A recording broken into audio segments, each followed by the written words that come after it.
สียงคำส่งตามสายลอยกลางนภาเบาสบายเข้าหัวใจเปิดฟังเมื่อไรก็เหมือนได้พักใจนั่งยิ้มเบาๆรายการนั้นนะสาระธรรมดีสุขสันต์เพลิดเพลินธรรมศึกษาทุกนาที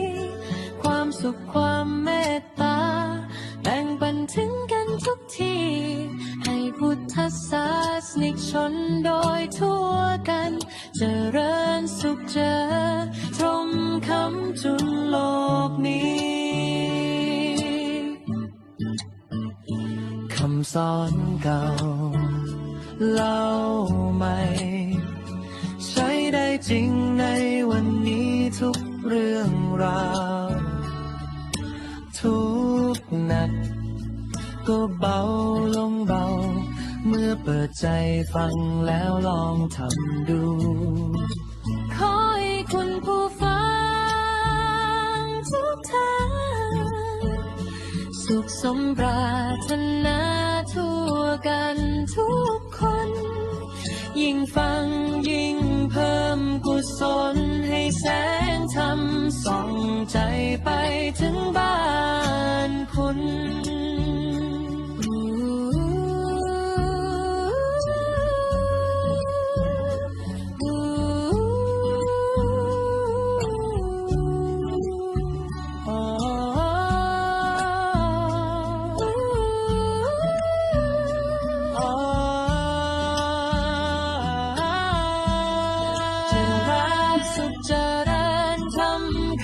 จุนโล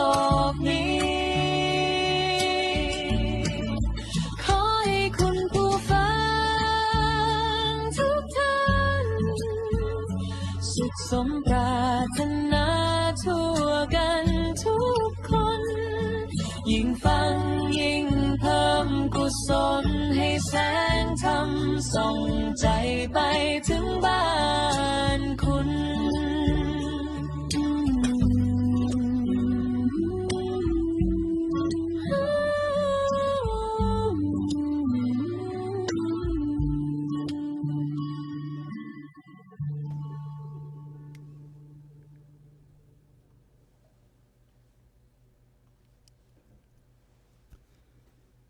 นมัตถุรัตนัตยัสสะขอถวายความนอบน้อมแด่พระรัตนตรัยกราบถวายความเคารพพระมหาเถระพระเถรานุเถระเจ้าคณะพระสังฆาธิการกราบขอโอกาสครูบาอาจารย์ในห้องสนทนาธรรมนานาสาระธรรมดีมีพระอาจารย์พระครูเกษมพิโสพลเป็นประธานพระอาจารย์พระครูสุนทรธรรมนิเทศด็อกเตอร์พระอาจารย์พระมหาปริทัศน์วรกิจโยปรริยนธรรม9ประโยคและครูบาอาจารย์ทุกรูปครับขอความสุขความเจริญในธรรมจงบังเกิดมีแก่ญาติโยมผู้ชมผู้ฟังทุกท่านขณะนี้ท่านกำลังรับชมและรับฟังรายการสนทนาธรรมออนไลน์นานาสาระธรรมดีโดยศูนย์ปฏิบัติธรรมดีเมืองแมนเชสเตอร์ประเทศอังกฤษสาขาวัดบำเพ็ญเหนือมีนบุรีกรุงเทพมหานครร่วมกับสถานีวิทยุกระจายเสียงเพื่อการเผยแผ่พระพุทธศาสนา FM 101 เมกะเฮิรตซ์วัดท่าพระยาจักรตำบลอู่ทองอำเภออู่ทองจังหวัดสุพรรณบุรีและสถานีวิทยุกระจายเสียงภาคีเครือข่ายเผยแผ่พระพุทธศาสนาหลายคลื่นความถี่รวมถ่ายทอดสัญญาณจากแม่ข่ายวัดท่าพระยาจักรกระผมอัตมภาพประสรายุสิริสาโรผู้อำนวยการสถานีค่ำคืนวันนี้รับหน้าที่เป็นผู้ดำเนินรายการนานาสาระธรรมดีดำเนินรายการเป็นประจำทุกวันอาทิตย์วันจันทร์เวลา 19 นาฬิกาเป็นต้นไปที่ประเทศไทยเที่ยงวันที่ประเทศอังกฤษแล้วก็บ่าย 1 โมงที่ยุโรปเช้าตรู่สหรัฐอเมริกาแคลิฟอร์เนีย 4 นาฬิกานิวยอร์ก 7 นาฬิกาและในภาคสเปเชียลในวันพฤหัสบดีและวันศุกร์เวลาเดียวกันเช่นเคย เวลาในการสนทนาธรรมโดยประมาณก็120 นาทีหรือว่า2 ชั่วโมงค่ำคืนวันนี้หัวข้อสนทนาธรรมศาสนาในยุค AI ยังจำเป็นอยู่ไหมได้รับความเมตตาจากครูบาอาจารย์ตอนนี้ได้เข้ามาสู่ห้องประชุมทางออนไลน์แล้ว6 รูป 6 ธรรมาสน์ด้วยกันก็เจริญพรญาติโยมเข้ามาแล้วอย่าลืมกดถูกใจกดไลค์กดแชร์นะร่วมกันเผยแพร่สิ่งดีๆนะแล้วก็เป็นดีด้วยนะรายการนานาสาระธรรมดีดีอีหลีดีอีล่อนะญาติโยมเพื่อให้รู้ว่าเป็นรอบปฐมฤกษ์นะ เรียกว่าเป็นรอบสดจริงๆก็ต้องมีการเจริญพรต้อนรับทักทายญาติโยมที่เข้ามาทางออนไลน์ซึ่งเป็นสดๆก็คุณโยมสมยิ่งมีชื่อจากอำเภอบ้านหมี่ลพบุรีโยมกนกวันอินทานจากหนองคาย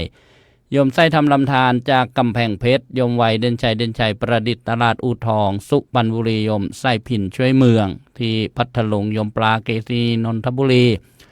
โยมซ้ำรวยโฮสนี่จากประเทศอังกฤษแล้วก็รู้สึกว่าโยมนี้จะเป็นเจ้าภาพยามดีที่อาตมาภาพได้สะพายไปเหนือไปใต้ไปนะเรียกว่าดีจริงๆขออนุโมทนาเนี่ยต้องอนุโมทนานะญาติโยมกรสวยนี่จากลูกศิษย์วัดพิษโสภารามอำเภอเขมราชจังหวัดอุบลราชธานีเอาและพอประมาณนะญาติโยมแล้วก็ครูบาอาจารย์ทุกรูปจะได้มากราบนมัสการนะพระธรรมวิทยากรครูบาอาจารย์ที่เมตตาเข้ามาร่วมรายการรูปแรกได้รับความเมตตาจากพระอาจารย์พระครูเกษมพิษโสพลผู้ช่วยเจ้าอาวาสวัดพิษโสภารามผู้อำนวยการสถานีวิทยุกระจายเสียงวัดพิษโสภาราม FM 102.75 เมกะเฮิรตซ์วัดพิษโสภารามตั้งอยู่ที่ตำบลตำบลแก้งเหนืออำเภอเขมราชจังหวัดอุบลราชธานีถวายความเคารพครับรูปต่อมาพระอาจารย์พระครูสุนทรธรรมนิเทศด็อกเตอร์ผู้ช่วยเจ้าอาวาสพระอารามหลวงวัดชนาทิพย์เฉลิมอำเภอเมืองจังหวัดสตูลถวายความเคารพครับรูปต่อมาพระอาจารย์พระมหาปริทัศน์วรกิจโจปรริยนธรรม9 ประโยคด็อกเตอร์วัดสี่เอี่ยมบางนากรุงเทพมหานครถวายความเคารพครับรูปต่อมาด้านล่างประธานศูนย์ปฏิบัติธรรมดีเมืองแมนเชสเตอร์ประเทศอังกฤษสาขาวัดบำเพ็ญเหนือพระมหาภูมิธรรมภูมิปาโลปรริยนธรรม6 ประโยคตอนนี้ท่านจำวัดอยู่ที่วัดบำเพ็ญเหนือมีนบุรีกรุงเทพมหานครถวายความเคารพครับแล้วก็ท่านพระอาจารย์พระครูสมุสมพรญาณวุฒโธผู้ช่วยเจ้าอาวาสวัดพระทองหรือว่าวัดพระพุทธตำบลเทพกษัตรีอำเภอตะล่าง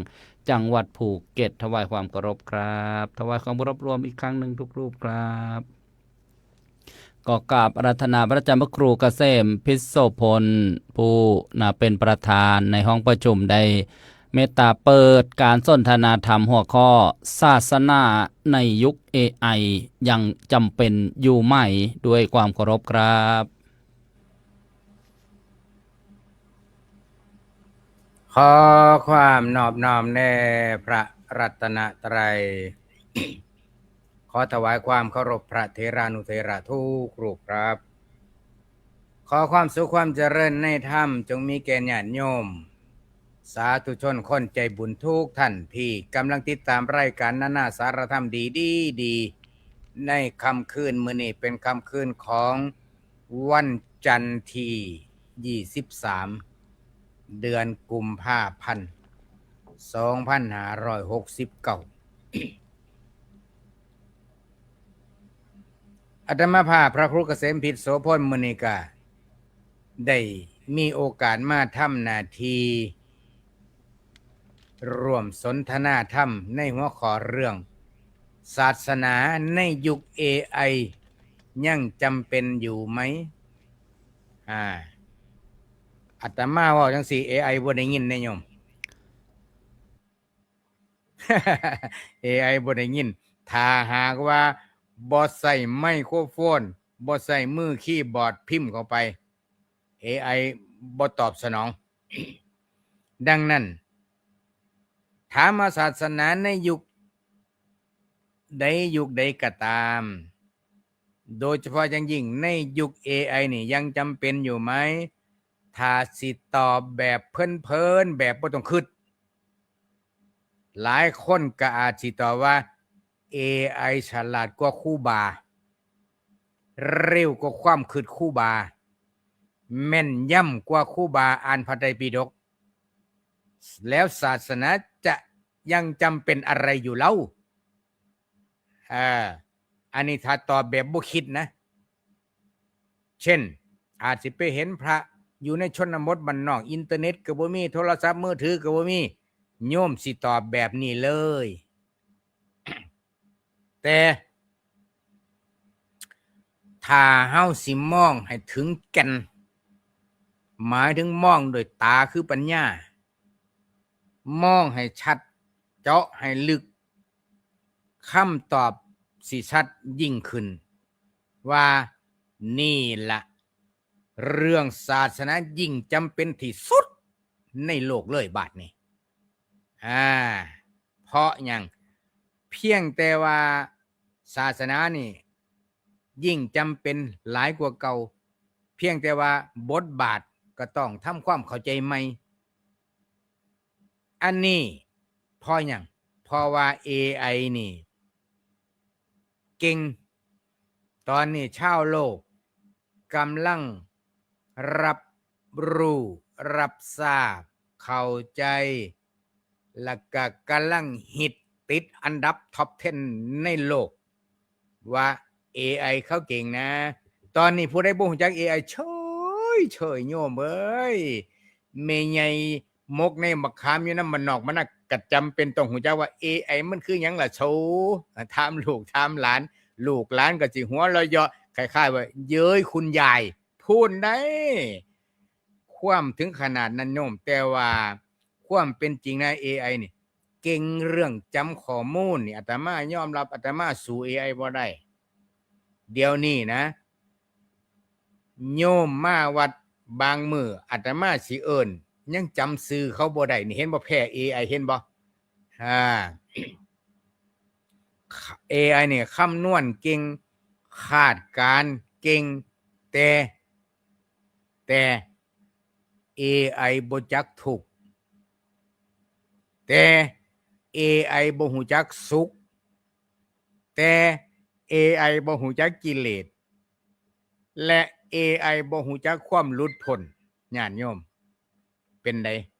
เพราะฉะนั้นต่อไปนี้พระอาจารย์แต่ละรูปพระวิทยากรแต่ละรูปสิมาเฉลยรับรองญาติโยมรสเด็ดเผ็ดมันยากกระพริบตากันแล้วกันโยมต้องติดตามโยมต้องอย่าลืมปากกากระดาษเตรียมโยมเตรียมคำคมคำขอคิดเตือนจิตสะกิดใจมักประโยคได้โยมเฝ้าจด AI บ่จดส่งให้ถึงบ้านเด้เฮาต้องจดเอาเองเด้ ต่อไปกันนิมนต์ครูบาอาจารย์ขอความเมตตาได้เปิดสิ่งที่ควรเปิดให้ญาติโยมได้สดับรับฟังเพื่อเกิดศีลสมาธิปัญญาต่อไปครับผม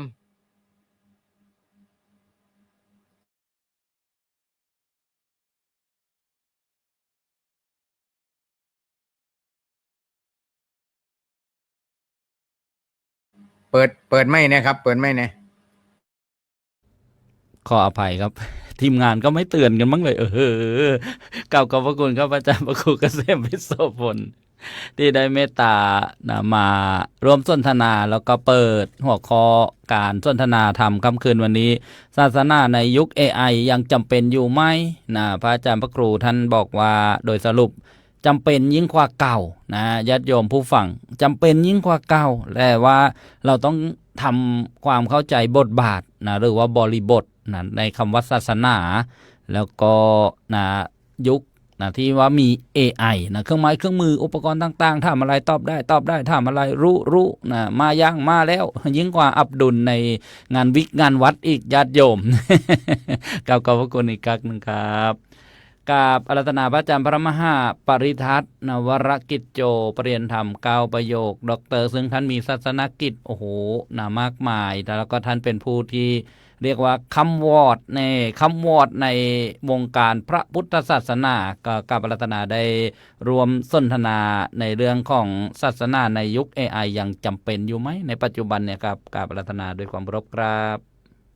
ครับก็ขอถวายความเคารพ ครูบาอาจารย์ทุกรูปนะครับผมวันนี้ก็ได้รับเกียรติมาบรรยายเรื่องศาสนายุค AI จำเป็นอยู่ไหมนะครับ เรื่องนี้นี่น่าสนใจนะครับ แต่ว่าแหมบอกเราได้กว่าจะได้เจอกันนี่นานเหลือเกิน เนื่องจากว่าศาสนกิจเยอะนะครับ ก็ตั้งกระสอบเสร็จก็ไปเปิดข้อสอบไปอะไรโอ้เยอะเลยครับผม เลยแบบนานๆได้เจอกับรายการกันสักทีหนึ่งแต่วันนี้ก็ดีใจนะครับ เรื่องนี้เนี่ยคือศาสนาเนี่ยเราต้องเข้าใจนะครับว่าเป็นคำสอนของพระพุทธเจ้านะครับ แล้วศาสนาคืออะไรครับคือพระธรรมนะฮะพระธรรมเนี่ยถ้าเราแปลตามรูปศัพท์เนี่ยก็คือสิ่งที่คงไว้นะครับแล้วสิ่งที่คงไว้เป็นสิ่งที่ว่าแม้ว่าพระพุทธเจ้าเนี่ยจะเสด็จอุบัติก็ตามจะไม่เสด็จอุบัติก็ตามเนี่ยยังไงก็ยังดำรงมั่นอยู่ในโลกนี้ตลอดกาลนะครับเป็นสิ่งที่ทรงผู้ปฏิบัตินะฮะไม่ให้ตกไปอย่างที่ชั่วทุกขติอบายนะฮะก็คือเรารักษาธรรมธรรมก็รักษาเรานะครับเพราะฉะนั้นแล้วเนี่ยถ้าจะบอกว่าพระธรรมเนี่ยยังไงก็ไม่มีสิ่งใดเทียบเทียมนะครับแม้แต่พระพุทธเจ้าของเราเนี่ยพระองค์ก็ยังต้องทรงเคารพพระธรรมมาธรรมครุโกเนี่ยถ้าเราได้แปลในบาลีนะฮะคือพระเจ้าเนี่ยเป็นผู้เคารพในธรรมตระหนักในธรรมนะฮะมีอยู่ครั้งหนึ่งเนี่ยพระอานนท์แสดงธรรมแก่พุทธบริษัทอยู่พระองค์จะเสด็จเข้าไปพบแต่ว่าทรงทราบว่าถ้าเสด็จเข้าไปเดี๋ยวคนพากันต้อนรับพระองค์ไม่ได้สดับตรับฟังพระธรรมเทศนาพระองค์ก็แอบประทับยืนเงียบๆอยู่จนกระทั่งพระอานนท์แสดงพระธรรมเทศนาเสร็จจึงได้เสด็จเข้าไปภายหลังพระอานนท์เนี่ยทราบว่าทำให้พระองค์ต้องประทับยืนนานเกินไปก็เลยทูลขอขมานะพระเจ้ายังตรัสเลยว่าต่อให้เธอแสดงธรรมนานกว่านี้นะเราก็ต้องฟังเพราะเราเคารพพระธรรมนะแสดงให้เห็นว่าเนี่ยศาสนาเนี่ยยังไงเราต้องเทิดทูนไว้เป็นสิ่งที่สูงสุดนะครับแต่ AI เนี่ยเราต้องเข้าใจว่ามันเป็นเทคโนโลยีในโลกยุคปัจจุบันนะฮะก็เขาเรียกว่าไงอ่ะทางธรรมเนี่ยก็คงที่แต่ทางโลกเนี่ยขยับไปเรื่อยต่อไปอาจจะมีการสื่อสารอะไรซึ่งวิวัฒนาการนะครับมันเขาเรียกว่าglobalization นะครับก็คือยุคโลกาภิวัตน์ไร้พรมแดนในเรื่องของเทคโนโลยีอะไรทั้งหลายแหล่เนี่ยนะครับนะแต่ว่าโลกวิวัฒนาการไปเนี่ยเรามาลองเทียบกับพระธรรมดูเห็นไหมครับอย่างที่ท่านอาจารย์หลวงพ่อพระครูเกษมวิจโสพลพูดว่าไม่รู้กิเลสตัณหาแต่ขยายให้ชัดเจนไปอีกอย่างเรา AI เนี่ยนะฮะเรา AI เนี่ยไม่ไปฟัง AI มากเนี่ยบรรลุไม่ได้นะครับแต่ถ้าฟังศาสนาคือศาสนธรรมคำสอนเนี่ยบรรลุได้นะครับแล้วประเด็นสำคัญเนี่ยนะครับก็คือเขาเรียกว่าถ้า AI เนี่ยเห็นไหมวิวัฒนาการสูงสุดแต่มีพระธรรมข้อหนึ่งที่ตรัสไว้บอกว่าคนที่มีปัญญาเนี่ยใช่ไหมคือรอบรู้ในกองสังขารแล้วรอบรู้ในกองสังขารยังไงสังขารมันอนิจจังทุกขังอนัตตาเห็นไหมฮะอนิจจังเนี่ยมันไม่เที่ยงทุกขังมันฝืนอยู่ไม่ได้อนัตตาไร้ตัวตนใช่ไหมฮะนี่คือหลักธรรมหรือศาสนาคำสอนเนี่ยก่อนพระพุทธเจ้าเสด็จอุบัติยังไงก็เป็นอย่างนั้นปัจจุบันก็เป็นอย่างนั้นแล้วอนาคตการก็ยังเป็นอย่างนั้นไม่ตกยุคนะฮะแต่ AI เนี่ยต่อไปอาจจะตกยุคต่อไปอาจจะมี BI หรือ FI อะไรก็แล้วแต่นะฮะเห็นไหมแม้แต่การสื่อสารเนี่ยเราดูเห็นไหมอดีตเนี่ยโทรศัพท์โอ้โหถ้าหลวงพ่อพระครูน่าจะเคยใช้ไอ้ประเภทที่หมุนมือเห็นไหมฮะไอ้โทรตอนนั้นรู้สึกจะไม่ต้องใส่0 2 0อะไรเดี๋ยวหมุนไว้นั่นนะฮะจนปัจจุบันนี่ไลน์นะโทรเลขอะไรแทบจะโทรเลขนี่น่าจะไม่มีแหละนะฮะนี่คือกระแสของโลกที่มันเปลี่ยนไปไม่รู้จักจบสิ้นนะฮะคือคนหัวมนุษย์เนี่ยก็พัฒนาไปเรื่อยเลยนะครับจนไร้พรมแดนแต่ว่า พัฒนาให้ไม่แก่ไม่เจ็บไม่ตายไม่อนิจจังไม่ทุกขังไม่อนัตตาไม่ได้อะเห็นไหมนี่คือความพิเศษของศาสนาหรือคำสอนนะครับเพราะฉะนั้นเนี่ยถ้าเราแต่ว่า AI เนี่ยก็คือเขาเรียกว่าเป็นดาบสองคมทุกอย่างเนี่ยนะฮะถ้าเรามองดูให้ดีเทคโนโลยีหรืออะไรเนี่ย คุณอนันต์โทษมหันต์นะครับก็คือถ้าใช้ไม่ดีก็เป็นโทษเป็นภัย ถ้าใช้ดีก็เกิด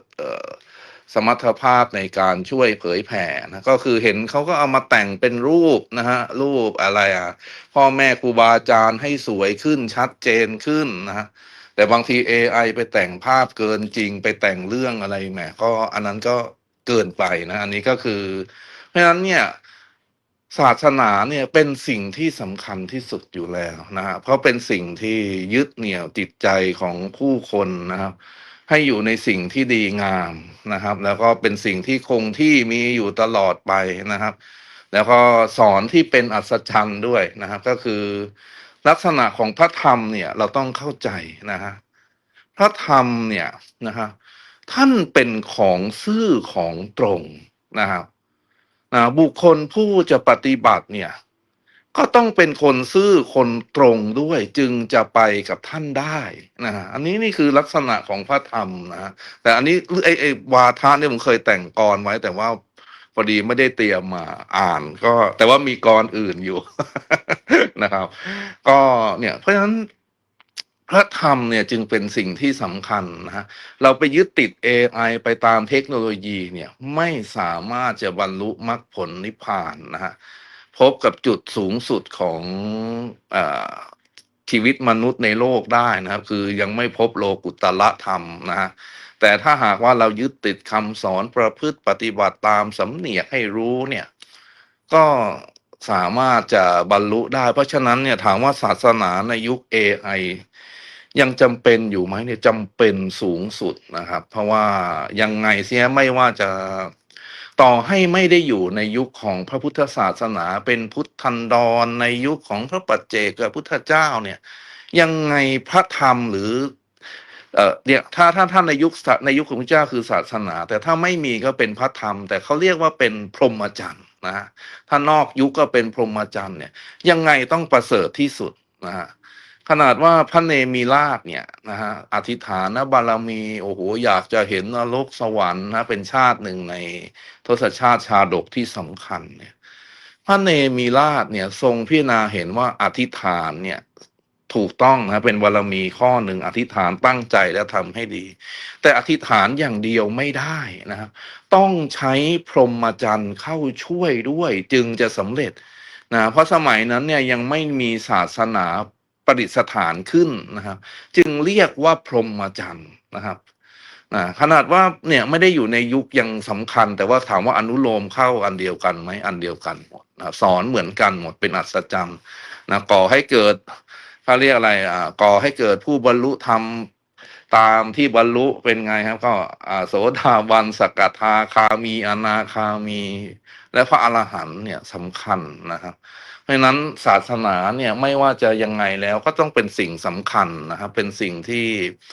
พุทธศาสนิกชนทั้งหลายเนี่ยไม่ว่าจะเป็นบรรพชิตคฤหัสถ์ทั้งหลายเนี่ยต้องสำเนียกให้แจ่มแจ้งนะครับ จึงจะเกิดประโยชน์สูงสุด ส่วนพวก AI คอมพิวเตอร์ไลน์เฟซอะไรทั้งหลายแหล่นี้เป็นตัวสื่อเป็นตัวช่วยเพื่อทำให้ศาสนาสถาพรขึ้นนะครับ อันนี้คือสิ่งที่กับผมขอสรุปนะครับ ก็ฝากบทกลไว้ในวันนี้นะครับก็ปลื้มปีตินะครับจากที่ว่าไม่ได้เจอกันหลายเดือน จะว่าหลายเดือนหรือเปล่า หลังปีใหม่ได้เจอครั้งหนึ่งแล้วเพิ่งจะมาเจอนี้นะครับก็ครับช่วงนานาสารธรรมย้ำเต็มที่ดีมีนัดพร้อมจัดสรร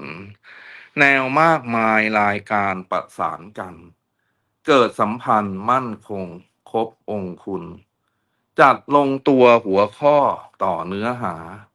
ศาสนาเวลานี้มีเกื้อหนุน ยุคยุค AI ใช้เจาะจงต่างลงทุน เพื่อสายบุญคนรุ่นหลังยังศรัทธา ผ กุมภาพันธ์วันจันทร์ที่ 23 ตอบคำถามเกิดความรู้ผู้ศึกษา1 ทุ่มตรงลงตัวดีมีนัดมา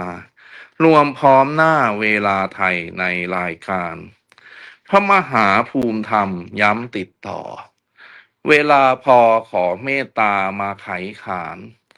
แนบสนิทกิจกรรมทำแผนงาน ผู้เชี่ยวชาญประธานศูนย์ข้อมูลมี พระอาจารย์สลายุทธจัดชุดใหญ่ พูดเชื่อมให้ไปต่อก่อแสงสี จากเมืองเก่าเข้าขั้นสุพรรณบุรี เขียวขจีที่อู่ทองเขตของตน วัดพิษโสภารามตามวิถี เรื่องบาลีมีจุดแข็งแหล่งฝึกฝน พระครูเกษมพิชโสพล จากอุบลหนทางเขตกว้างไกล พระครูสุนทรธรรมนิเทศ ตรงขอบเขตเหตุเชื่อมความเลื่อมใส คุณวุฒิดุษฎีมีแรงไฟ ด้ามขวานไทยในสตูลศูนย์ชุมชน พระอธิการสุรชาติ ความเฉียบขาดญาติโยมฟังบังเกิดผล แห่งวัดถ้ำแต่เพียรทองถิ่นของตน เก่าหน้ายนต์ชุมชน พระอธิการสุรชาติ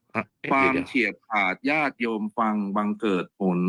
แห่งวัดถ้ำแต่เพียรทองถิ่นของตน เก่าหน้ายนต์ชุมชน คนเปิดกุลบบุรี พระครูสมุทรสมพรขั้นตอนเด็ด อยู่ภูเก็ตเพชรแดนใต้ได้แสงสี วัดพระทองมองโดดเด่นเห็นจุดดี ลมมณีที่เพลินตาอันดามัน อีกรูปหนึ่งซึ่งยกไว้ไม่ทราบชื่อ ด้วยนับถือจึงสื่อออกบอกแข็งขัน เวลาบีบรีบอยู่ต่างรู้กัน เตรียมให้ทันวันต่อไปในอีกที ดุจนายแพทย์8 รูปพบป่าใส มิติใหม่ในประเด็นเป็นสักขี หากเกิดโทษโปรดอภัยจุดไม่ดี สุดเปรมปรีหากมีต่อขอขอบคุณนะครับ ก็ขอกราบขอบพระคุณครูบาอาจารย์ทุกรูปนะเมื่อกี้รู้สึกเหมือนเสียงจะยังไงไม่ทราบ ถ้าหากว่าบทกลไม่สืบต่อเนื่องยังไงไปเปิดเฟซผมดูก็แล้วกัน นะครับมันเหมือนขาดไปช่วงหนึ่งนะครับผมนะก็ ครับ น้อมระลึกถึงคุณครูบาอาจารย์ทุกรูปนะครับวันนี้ก็เมตตาให้เกียรติได้มากล่าวบรรยายในเรื่องพระพุทธศาสนาในยุค AI จำเป็นหรือไม่นะครับ ก็ขอถวายหน้าที่นี้ให้แก่ผู้ดำเนินรายการได้ประสานงานสืบต่อไปขอกราบขอบพระคุณครับ กราบขอบพระคุณเป็นอย่างสูงพระอาจารย์พระมหาปริทัศน์วรกิจโจเปลี่ยนธรรมเก้าประโยคดร.วัดศรีเอี่ยมบางนา กรุงเทพมหานครนี่เรียกว่าสุดยอดเลยครับครูบาอาจารย์แล้วก็ญาติโยมเรื่องเสียงเมื่อสักครู่นี้ทีมงานไปปรับที่พระที่ท่านอยู่ภูเก็ตครับเสียงขัดข้องก็เลยดังเข้ามาในรายการก็ต้องขออภัยด้วยครับไม่ได้เป็นที่พระอาจารย์พระมหาหรอกครับเป็นที่ทีมงานเข้าไปเซตระบบเสียงแบบเร่งด่วนครับท่านบอกว่าลำโพงไม่ดังอีกแล้วครับ ก็โอกาสได้สรุปย่อท่านพระมหาปริทัศน์ท่านบอกว่าศาสนานี่ก็คือคำสั่งสอนขององค์สมเด็จพระสัมมาสัมพุทธเจ้านั่นก็คือพระธรรมพระพุทธเจ้าเคารพพระธรรมท่านได้ยกตัวอย่างว่าพระพุทธเจ้าเมื่อเสด็จเข้ามาสู่ธรรมสภามีพระอานนท์แสดงพระธรรมเทศนาอยู่พระองค์ก็ยืนฟังนะไม่เข้ามาในที่ประชุมอันนี้ก็เสริมว่าญาติโยมปัจจุบันเนี่ยไปงานบำเพ็ญกุศลต่างๆงานศพอย่างเงี้ยเวลาพระสวดก็ต้องเคารพนะเคารพธรรมเวลาพระเทศแสดงพระธรรมเทศนาก็ต้องเคารพธรรมเพราะท่านอัญเชิญคำสอนของพระสัมมาสัมพุทธเจ้ามาแสดงพระพุทธเจ้าตรัสรู้ใหม่ๆเนี่ยทรงพิจารณาว่าพระองค์จะเคารพใครนะเป็นบุคคลไม่มีเคารพธรรมก็คือนะสภาพที่นะคงอยู่เป็นอยู่นะก่อนพระพุทธเจ้าจะมาอุบัติหลังพระพุทธเจ้าปรินิพพานไปแล้วนะก็ยังอยู่เนี่ยนี่เรียกว่านะเรื่องของนะพระศาสนาพระพุทธศาสนาท่านก็บอกว่าเป็นระบบ AI เนี่ยต่อไปก็อาจจะเปลี่ยนแปลงไปได้อาจจะตกรุ่นไปได้แต่ว่าปัญญาประดิษฐ์ AI เนี่ยไม่รอบรู้ในกองสังขารเหมือนปัญญาจากการ นะเจริญภาวนาต่างๆแต่ว่าถ้าทำในทางที่นะสร้างสรรค์เนี่ยก็อาจจะดีขึ้นมานะยกตัวอย่างพระเนมิราชชาดกตอนพระพุทธเจ้าของเราบำเพ็ญพระบารมีนะที่อาตมาเคยบรรยายบอกว่าเวลาศีรษะเนี่ยเวลามีเกศางอกเนี่ยก็ออกบวชนะเรียกว่าเป็นประเพณีกันเลยทีเดียวบางโยมว่าแล้วคืออะไรนะ AI ปัจจุบันนะโยมนะยกตัวอย่างนี่ภาพ AI เนี่ยเห็นไหมนะพระแท้ก็คือพระยายาม เนี่ยก็เรียกว่าภาพ AI นะทำละไม้คล้ายกึ่งของจริงนะเป็นสัตว์บ้างลิงตรงนี้โอ้ของกับพวกมาดมาภาพนี้เจอแทบทุกฟีดนะลิงเดินถอยหน้าถอยหลัง นี่แหละเรียกว่า AI นะโยมทำละไม้คล้ายคลึงคนก็มีก็นะต้องใช้ให้สร้างสรรค์สรุปว่านะศาสนาในยุค AI เนี่ยก็เรียกว่าทันสมัยกว่าลึกซึ้งกว่าละเอียดกว่านำไปสู่ความพ้นทุกข์ได้จริงๆกราบขอบพระคุณพระอาจารย์พระมหาปริทัศน์วรกิจโจเนื่องด้วยท่านมีศาสนกิจมากมายก็ขอเมตตาท่านได้นะพิจารณาพักทัดขันนะออกจากห้องประชุมกราบขอบพระคุณด้วยความเคารพอย่างสูงครับต่อมาจะได้กราบอาราธนาพระอาจารย์พระครูสุนทรธรรมนิเทศด็อกเตอร์ได้รวมสั่งสนทนาในหัวข้อศาสนาในยุค AI เนี่ยยังจำเป็นอยู่ไหมกราบอาราธนาด้วยความเคารพครับคนประดิษฐ์เอาปัญญามาประดิษฐ์ทุนความคิดกิจการหานสมองทั่วทั้งโลกตื่นตาท้าให้ลอง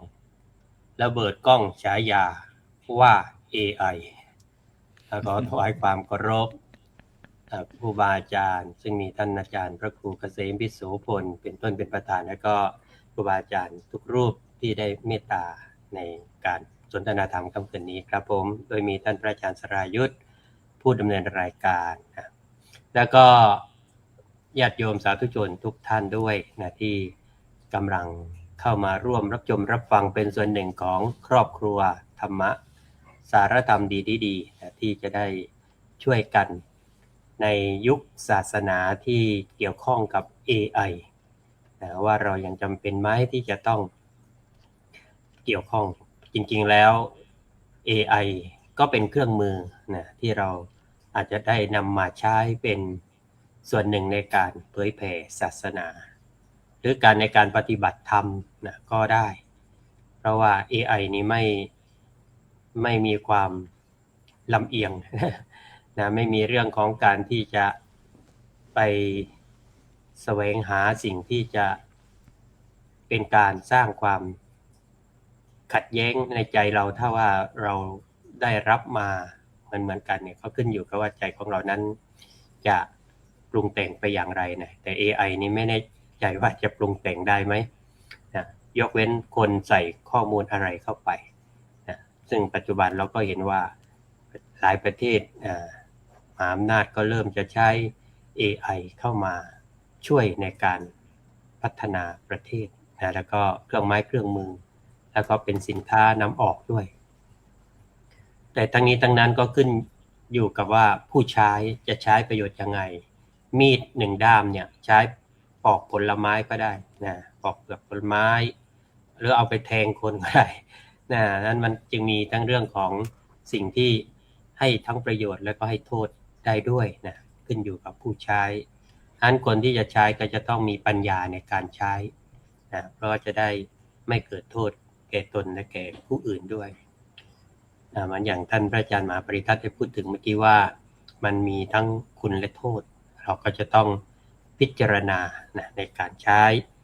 ว่าอะไรที่จะเป็นประโยชน์ก็เอาอะไรที่เป็นโทษก็ต้องพยายามไม่นำพานั้นคำถามว่าศาสนายุค AI ยังจำเป็นอยู่ไหมก็ปัญญาประดิษฐ์นะทุกวันนี้ก็ยังมีความจำเป็นเพราะว่ามีในเรื่องความสามารถในการคิดการคำนวณการวิเคราะห์ตอบคำถามแทนมนุษย์ได้หลายอย่างแต่คำถามก็คือว่า AI จะแทนศาสนาได้หรือไม่ถ้าจะตอบก็คือศาสนาก็ยังจำเป็นและอาจจะจำเป็นยิ่งกว่าเดิมนะซึ่งเมื่อกี้ท่านอาจารย์พระครูเกษมสุพลพูดไปแล้วว่ามันก็ยิ่งทำให้เราจะต้องมาเรียนรู้ได้ศึกษาพุทธศาสนาให้เข้าใจถ่องแท้มากขึ้น ประการแรกเลย AI ให้ข้อมูลแต่ว่าศาสนานี่ให้คุณค่านั้น AI นี่จะให้คำตอบที่ถูกต้องตามข้อมูลแต่ศาสนาให้คำตอบว่าอะไรควรทำอะไรไม่ควรทำหรือแม้กระทั่งคำถามที่ว่าชีวิตเกิดมาทำไมเกิดมาเพื่ออะไรในเรื่องของ AI นี่อาจจะคำนวณเก่งแต่ก็ไม่สามารถกำหนดคุณค่าทางศีลธรรมได้เองแต่ศาสนาเป็นแหล่งกำเนิดของหลักศีลธรรมความดีความรับผิดชอบในทางพุทธศาสนาก็ได้สอนในเรื่องศีลสมาธิปัญญาซึ่งเป็นการพัฒนามนุษย์จากภายในไม่ใช่แค่เพิ่มข้อมูลในภายนอกประการที่2 AI ฉลาดขึ้นแต่กิเลสมนุษย์ไม่ได้ลดลงแม้ว่าเทคโนโลยีจะก้าวหน้าแต่ว่าความโลภก็ยังมีหรืออาจจะโลภมากกว่าเดิมก็ได้นะด้วยใช้ AI เป็นเครื่องมือความโกรธก็ยังมีเพราะมีความรู้สึกว่าทำอะไรไม่ได้ตามที่หวังหรือได้รับอะไรไม่พอใจความหลงก็ยังมีอาจจะหลงมากขึ้นกว่าเดิมก็ได้อีกความเห็นแก่ตัวก็ยังมีซึ่ง AI ไม่สามารถจะดับทุกข์แทนมนุษย์ได้มันอย่างที่พระอาจารย์พระครูศิลป์ท่านได้เกริ่นไว้ในรายการ AI ไม่รู้จักทุกข์และก็ไม่สามารถจะดับทุกข์ได้แต่ศาสนานี้สอนวิธีการจัดการกับความทุกข์โดยกำหนดเอาทุกข์ที่มันเป็นต้นเหตุนะก็คือใจของเราเนี่ยแหละอันยุค AI อาจทำให้ชีวิตเราสะดวกขึ้นแต่ก็ไม่ได้ทำให้ใจสงบขึ้นเสมอไปนะคือได้แต่ความสะดวกแต่ความสงบอาจจะไม่ได้เป็นไปตามที่ควรเป็นก็มีนะถ้าเรายังมีความรู้สึกว่ามันสนองความต้องการของเราได้ไม่เต็มที่การที่3 AI ตอบคำถามได้แต่ก็ไม่อาจได้ประสบการณ์ที่เกิดจากการตื่นรู้คือ AI เนี่ยอาจจะมาอธิบายเรื่องสมาธิได้ด้วยในเรื่องราวของศาสนานี้ได้ละเอียดยิบทีเดียวแต่ก็ไม่สามารถจะนั่งสมาธิแทนเราได้คือมาทำแทนเราไม่ได้ AI อธิบายเรื่องความรักได้เป็นยังไงความรักแต่ก็ไม่สามารถจะมีความรักจริงๆได้ศาสนาเป็นเรื่องของการฝึกตนไม่ใช่เพียงการรับรู้ข้อมูลเท่านั้นประการที่4ยิ่งเทคโนโลยีก้าวหน้านะยิ่งจะต้องมีกรอบเรื่องของจริยธรรมมากขึ้นปัญหาในยุค AI เช่นการใช้ AI ในการหลอกลวงกันจนเดี๋ยวนี้บางคนก็เริ่มสงสัยว่าของจริงหรือ AI เหมือนที่โยมคอมเมนต์เข้ามาเมื่อกี้ว่าโยมเองก็เริ่มสงสัยแล้วว่าใช่ตัวจริงหรือ AI ต้องยืนยันว่าฉันเป็นคนนะฮะไม่ใช่ AI นั่นก็เลยทำให้เกิดการหลอกลวงกันเอาหน้าตาเอาเสียงนะของคนที่แทนตัวเราไปนะมันกลายเป็นเรื่องของการที่เอาไปหลอกลวงในทางมิจฉาชีพกระทำกันและการละเมิดข้อมูลส่วนตัวนะซึ่งสามารถเจาะเข้าไปนะในข้อมูลส่วนตัวได้แล้วเอาไปใช้ประโยชน์ในทางที่ทำให้เจ้าของข้อมูลเกิดความเสียหายแล้วก็เป็นอาวุธอัจฉริยะที่สามารถจะทำลายล้างมนุษย์ด้วยกันเนี่ยอย่างน่ากลัวทีเดียวแล้วก็การแทนที่โดยเฉพาะแรงงานมนุษย์อาจจะตกงานมากขึ้นเมื่อ AI เข้ามาแทนที่โดยเฉพาะในหลายๆบริษัทโรงงานการผลิตก็ใช้ AI นะมาแทนที่ต้องให้คนนะเลิกเรียกว่ามีการเลิกจ้างคนกันเป็นจำนวนมากนะซึ่งก็ทำให้แย่งงาน ของมนุษย์คำถามคือใครจะกำหนดว่าอะไรควรไม่ควรศาสนาจริยธรรมจึงเป็นเข็มทิศให้เทคโนโลยีไม่หลงทางถ้า AI ไม่มีศีลธรรมแต่ผู้ใช้มีศีลธรรมสังคมก็ยังปลอดภัยแต่ถ้า AI ไม่มีศีลธรรมด้วยคนใช้ก็ไม่มีศีลธรรมด้วยนี่สังคมน่ากลัวมากประการที่5ศาสนาอาจเปลี่ยนรูปแบบนะแต่สาระก็ยังจำเป็นอยู่นะในศาสนาใดศาสนาที่เกิดมานั่นแหละอดีตศาสนาก็อาศัยวัดโบสถ์มัสยิดนี่แหละวันนี้ศาสนาอาจจะอยู่ในโลกออนไลน์ ไม่ได้อยู่ในวัดไม่อยู่ในโบสถ์ไม่ได้อยู่มัสยิดแล้วสามารถจะฟังธรรมผ่าน YouTube Facebook นะการไลฟ์สดอะไรแบบนี้ได้หรือสนทนาธรรมผ่าน AI นะที่กำลังใช้อยู่หรือว่าจะอ่านพระไตรปิฎกนะไม่ต้องไปรอเปิดตู้พระไตรปิฎกในวัดแล้วอ่านผ่านแอปได้รูปแบบก็เปลี่ยนแปลงได้แต่ความต้องการความหมายของชีวิตของมนุษย์ไม่เคยหมดไปสรุปว่าศาสนาในยุค AI ยังจำเป็นเพราะว่านะประการแรกก็คือให้คุณค่าทางศีลธรรมอยู่แล้วก็2ช่วยแก้ปัญหาภายในใจการที่3ก็เป็นกรอบจริยธรรมให้เทคโนโลยีประการที่4ก็สามารถตอบคำถามเรื่องความหมายของชีวิตนั้น AI ทำให้มนุษย์ฉลาดขึ้นแต่ศาสนาทำให้มนุษย์นะมีคุณภาพชีวิตดีขึ้นนะถ้าวันหนึ่งมนุษย์มี AI ที่เก่งที่สุดในโลกแต่ไร้ศีลธรรมโลกอาจจะอันตรายยิ่งกว่าเดิมดังนั้นคำถามอาจไม่ใช่ว่าศาสนาจำเป็นไหมในยุค AI แต่คือเราจะใช้ AI อย่างไรโดยไม่สูญเสียความเป็นมนุษย์อันนี้ก็จะเป็นทิ้งท้ายไว้ว่าจะเป็นการคิดต่อนะว่าเราจะทำอย่างไรเราไม่สูญเสียความเป็นมนุษย์โดยการที่ AI เข้ามาฉะนั้นก็ขอฝากไว้ในเบื้องต้นตอนนี้ก่อนครับขอบพระคุณครับพระอาจารย์พระครูสุนทรธรรมานิเทศด็อกเตอร์นั่นก็บอกว่าศาสนา AI นี้ทำให้มนุษย์ฉลาดขึ้นนะก็คือเป็นทั้งเครื่องมือแต่บางทีถ้านะไม่มีศีลธรรมเนี่ยก็อาจจะไปเป็นมิจฉาชีพนะก็มาจากมิจฉาทิฏฐิแล้วก็บางอย่างนี้ทำแทนเราไม่ได้นะให้ AI นั่งสมาธิแต่ในบรรลุมรรคผลแทนแต่ว่าศาสนาเนี่ยนะก็จำเป็นแล้วก็เข้าไปอยู่ในโลกออนไลน์ได้เช่นศาสนธรรมคำสอนรายการนานาสาระธรรม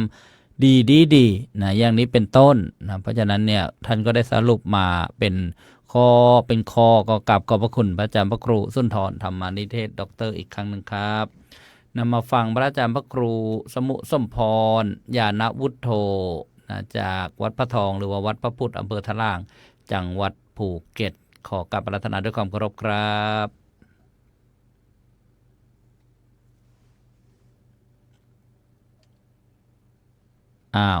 ทีมงานเดี๋ยวต้องเข้าไปช่วยอีกแล้วเสียงนะรู้สึกว่า เนี่ยสักครู่นะครับสักครู่เอาเดี๋ยวทีมงานนะเข้าไปดูนะพระครูสมุสมพรหน่อยดิติดต่อกับพระครูด้วยนะเรื่องเปิดใหม่ขออภัยนะครับครูบาอาจารย์แล้วก็ท่านผู้ชมนี่ก็เป็นบรรยากาศสดๆนะที่ดำเนินรายการทีมงานบอกให้พระครูปล่อยเมาส์ก่อนครับนะเดี๋ยวทีมงานจะใช้ AI ควบคุมนะเปิดใหม่ให้ถูกป่องถูกช่องนะเอาละนะได้แล้วนิมนต์ครับเสียงมาแล้วครับนมัสพระรัตนตยัสสะขอนอบน้อมแด่พระรัตนกรัยอันเป็นที่เคารพสูงสุดของเราท่านทั้งหลายกราบถวายความเคารพเจ้าคณะพระสักการธิการครูบาอาจารย์ผู้ร่วมสนทนาธรรมทุกรูปโดยมีพระอาจารย์ครูเกษมพิษโสพลพระอาจารย์ครูสุนทรธรรมนิเทศอาจารย์สรายุทธสิริสาโรอาจารย์มหาภูมิธรรมภูมิปาโลครับผมกราบขอบคุณพระอาจารย์สรายุทธและทีมงานโอ้โหเร็วมากเลยครับผมก็นั่งว่าปกติแล้วนะทำไมเสียงไม่ออกอีกแล้วเนี่ยก็ใช้แบบเทคโนโลยีในการเผยแผ่ธรรมคุณโยมโดยที่ครูบาอาจารย์มาเข้ามาดูให้พูดตรงๆพูดจริงๆเนี่ยคุณโยมเจริญพรว่าเรื่องเทคโนโลยีในอัตมภาพเนี่ยค่อนข้างจะโลคอสกว่าอาจารย์หลวงพ่อพระครูเกษมอีกบางทีบางครั้งเนี่ยที่จริงน่าจะเป็นผู้ที่ชำนาญการนะแต่ว่าบางครั้งบางทีก็ดูเหมือนไม่ทันสมัยเท่าไหร่คุณโยมเรื่องการใช้เทคโนโลยีการใช้เครื่องมืออย่างนู้นอย่างนี้เนี่ยไม่ต้องยอมรับกันเลยวันนี้เรามาฟังครูบาอาจารย์ในการสนทนากันในเรื่องของศาสนาในยุค AI ยังจำเป็นอยู่ไหมโยมทุกคนทุกท่านฟังแล้วครูบาอาจารย์พูดว่ายังจำเป็นอยู่ไหมคุณโยมยังจำเป็นอยู่เพราะว่าศาสนายังไงก็ยังจำเป็นถึงแม้ว่ายุคไหนสมัยไหนก็แล้วแต่ศาสนาก็ยังเป็นสิ่งที่จำเป็นกับมนุษย์ทุกๆคนถึงแม้ว่ายุคปัจจุบันนี้ ศาสนาของเรา แล้วก็เทคโนโลยีมันมีความเจริญมีความล้ำสมัยไปมาก แต่เราก็ยังมีต้องใช้ศาสนาเป็นตัวประคับประคองเรื่องของจิตใจ เพราะบางครั้งบางทีเรื่องของเทคโนโลยีที่เรากล่าวถึงหรือว่า AI ที่อาจารย์ได้กล่าวถึงปัญญาประดิษฐ์ที่เราได้พูดถึงกันเนี่ยความฉลาดที่เกิดขึ้นก็มาจากใครคุณโยมก็มาจากมนุษย์มาจากคนที่สร้างขึ้นทั้งนั้นไม่มีใครเนรมิตขึ้นมาถ้าไม่ใช่มนุษย์เราฉะนั้นมนุษย์เป็นคนที่สร้างขึ้นมาเราจึงต้องมีอะไรที่ต้องควบคุมมนุษย์อีกครั้งหนึ่งที่จะทำให้จะสร้างไปในทิศทางที่ดีหรือไม่ดีไปทิศทางที่เสื่อมหรือประโยชน์ยังไงเนี่ยนั้นเราจึงต้องให้ความสำคัญว่าในยุคปัจจุบันเนี่ยศาสนาก็ยังเป็นสิ่งที่สำคัญในวิถีชีวิตในความเป็นอยู่ของมนุษย์ของเราพระอาจารย์พระครูสุนทรธรรมนิเทศได้กล่าวถึงในเรื่องของว่ามีความสำคัญอย่างไรเพราะว่าศาสนาเนี่ยกับ AI มีหลายอย่างที่ AI ทำไม่ได้แต่ทางศาสนาเราเข้าถึงได้เหมือนที่ฟังครูบาอาจารย์มาคือ AI ไม่สามารถทำให้เราพ้นทุกข์ได้ดับทุกข์ได้อาจจะให้ความรู้เราเดี๋ยวนี้ AI ต่อไปอาจจะมีหลวงพี่ AI หลวงพ่อ AI ในการมาสอนธรรมมาพูดธรรมให้ญาติโยมฟังแต่ถามว่าความรู้สึกนึกคิดเหมือนปฏิสัมพันธ์กับเราอย่างเนี้ยได้จริงไหมไม่ได้แต่จะอาจมีข้อมูลที่เขาป้อนเข้าไปก็ฉลาดจริงๆคุณโยมยอมรับจริงๆบางครั้งความแม่นยำความแม่นยำความอะไรต่างๆที่เขามีเนี่ยมันทำได้คล้ายกับมนุษย์เราจริงๆบางครั้งจนเราแยกแทบไม่ออกจนมีผู้ที่นำไปเป็นในเรื่องของการหลอกลวงของเราในยุคปัจจุบันเนี่ยโหน่ากลัวมากๆในการนำ AI ไปทำในทางที่ไม่ถูกต้องไม่ควรใช่ไหมคุณโยมเราโดนเทคโนโลยีออนไลน์โดน AI ในการหลอกลวงในการโอนเงินในปัจจุบันนิยมระวังนะตอนนี้มีคลิปมีอะไรออกมาให้เราเห็นว่าการที่มีภาพเสมือนจริงขึ้นมาเนี่ยสร้างขึ้นมาบางทีโทรไปหลอกเราว่าคนนี้จริงๆเนี่ยทำไมยืนยันตัวตนให้จริงๆนั้นเวลาเราเจออย่างเนี้ยจึงสำคัญมากในการใช้หลักธรรมทางพระพุทธศาสนามาช่วยยับยั้งชั่งใจในการดำเนินชีวิตของพวกเราถึงอย่างไรเนี่ยจิตวิญญาณของมนุษย์ต้องเหนือกว่าเทคโนโลยีคุณโยมเทคโนโลยีหรือว่า AI ไม่มีจิตวิญญาณความรู้สึกนึกคิดต่างๆไม่มีในจุดนั้นแต่มนุษย์เรามีจิตวิญญาณมีความรู้สึกนึกคิดว่าเป็นอย่างไรเรานั้นเราจะมีความเหนือกว่าพวกที่เป็นเทคโนโลยีต่างๆเหล่านี้ที่จะให้เราเนี่ยต้องพัฒนานั้นศาสนาจึงเป็นส่วนที่สำคัญในการที่พัฒนากายพัฒนาใจและพัฒนาสติปัญญาพัฒนาจิตของพวกเราให้สูงมากกว่าแน่นอนอย่างที่อาตมาภาพได้กล่าวเกริ่นไว้ในเบื้องต้นว่าในยุคปัจจุบันเราก็ต้องใช้อยู่ยังไงกับยุค AI อยู่ยังไงกับยุคที่มันมีเทคโนโลยีที่มันเจริญเมื่อวานเราพูดถึงเรื่องของศรัทธาประสาทะในยุคออนไลน์ให้ญาติโยมได้ฟังในประเด็นที่ถึงยังไงก็แล้วแต่เราต้องศรัทธาและมีสติมีปัญญาที่จะเกี่ยวข้องอยู่ในยุคออนไลน์อย่างแน่นอนเช่นเดียวกันในวันนี้ศาสนาในยุค AI เราท่านทั้งหลายญาติโยมทุกคนทุกท่านเนี่ยเราก็เป็นสิ่งที่จำเป็นในชีวิตของเราที่ต้องปรับตัวมันพลวัตมันพัฒนามาเรื่อยๆแน่นอนว่ายุคสมัยในพุทธกาลไม่มีเครื่องมือสื่อสารอย่างนี้อาจจะไม่มีโทรศัพท์แต่มีโทรจิตก็ว่ากันไปพัฒนาด้านจิตใจค่อนข้างจะสูงแต่ปัจจุบันเทคโนโลยีที่เรียกว่าความเจริญทางวิทยาศาสตร์ก็จะมากมาทำให้เกิดความสะดวกเอาความสบายแล้วก็มีเรื่องของทำให้เราเนี่ยเกิดอะไรหลายๆอย่างมาช่วยในการทำงานของเราAI ในการศึกษาในการทำงานในการใช้ชีวิตประจำวัน ในการสาธารณสุขมีหมดเลยคุณโยมตอนเนี้ยในพังพุทธศาสนาของเราก็มีอีกมีหลายอย่างที่ AI มามีประโยชน์กับเรามีประโยชน์กับพวกเราในการดำเนินชีวิตนั้นจึงเป็นเหตุผลสำคัญว่าอาตมาภาพบอกว่าเรานี่จะปรับตัวยังไงให้อยู่กับยุคปัจจุบันในสภาพของการมีเทคโนโลยีหรือว่า AI ที่เจริญเราไม่ปฏิเสธการเจริญใช่ไหมคุณโยมการเจริญทางเทคโนโลยีต่างๆเนี่ยทุกคนก็ต้องการในการความเจริญในเรื่องของเทคโนโลยีเพราะว่ามันอำนวยความสะดวกสร้างความสุขความรวดเร็วในการที่จะดำเนินชีวิตในการทำงานของเราหลายๆอย่างเดี๋ยวนี้มีหลายคนหลายท่านก็ระแวงในเรื่องของว่าเทคโนโลยีพวก AI จะมาแทนที่การทำงานของคนก็มีบางอย่างที่มันก็สามารถมาแทนที่มาทำแทนมนุษย์ได้เหมือนว่าหุ่นยนต์ที่สร้างขึ้นมาหรือว่าอะไรต่างๆที่สามารถนำมาใช้แทนมนุษย์เราได้แต่เราก็ยังคงว่ามนุษย์นี่แหละต้องให้ความสำคัญกับมนุษย์ในเรื่องของการที่จะมาพัฒนาเทคโนโลยีให้ดีขึ้นไปสิ่งสำคัญคุณโยมที่จะอยากให้เราในวันนี้เนี่ยในเรื่องของหลักของศาสนาในยุค AI อย่างที่ครูบาอาจารย์ได้กล่าวไว้เราเข้าใจในการนำหลักความเจริญทางเรื่องเทคโนโลยีมาใช้ให้ถูกวิธีถูกต้องแล้วก็ที่สำคัญเราก็สามารถที่จะนำเทคโนโลยีเหล่านี้มาพัฒนาตัวของเราได้ระดับหนึ่งเหมือนการพัฒนาด้านสติปัญญาตอนนี้การศึกษาแม้แต่พระไตรปิฎกแม้แต่ความรู้ต่างๆหลายรูปหลายท่านเนี่ยเราก็ใช้เทคโนโลยี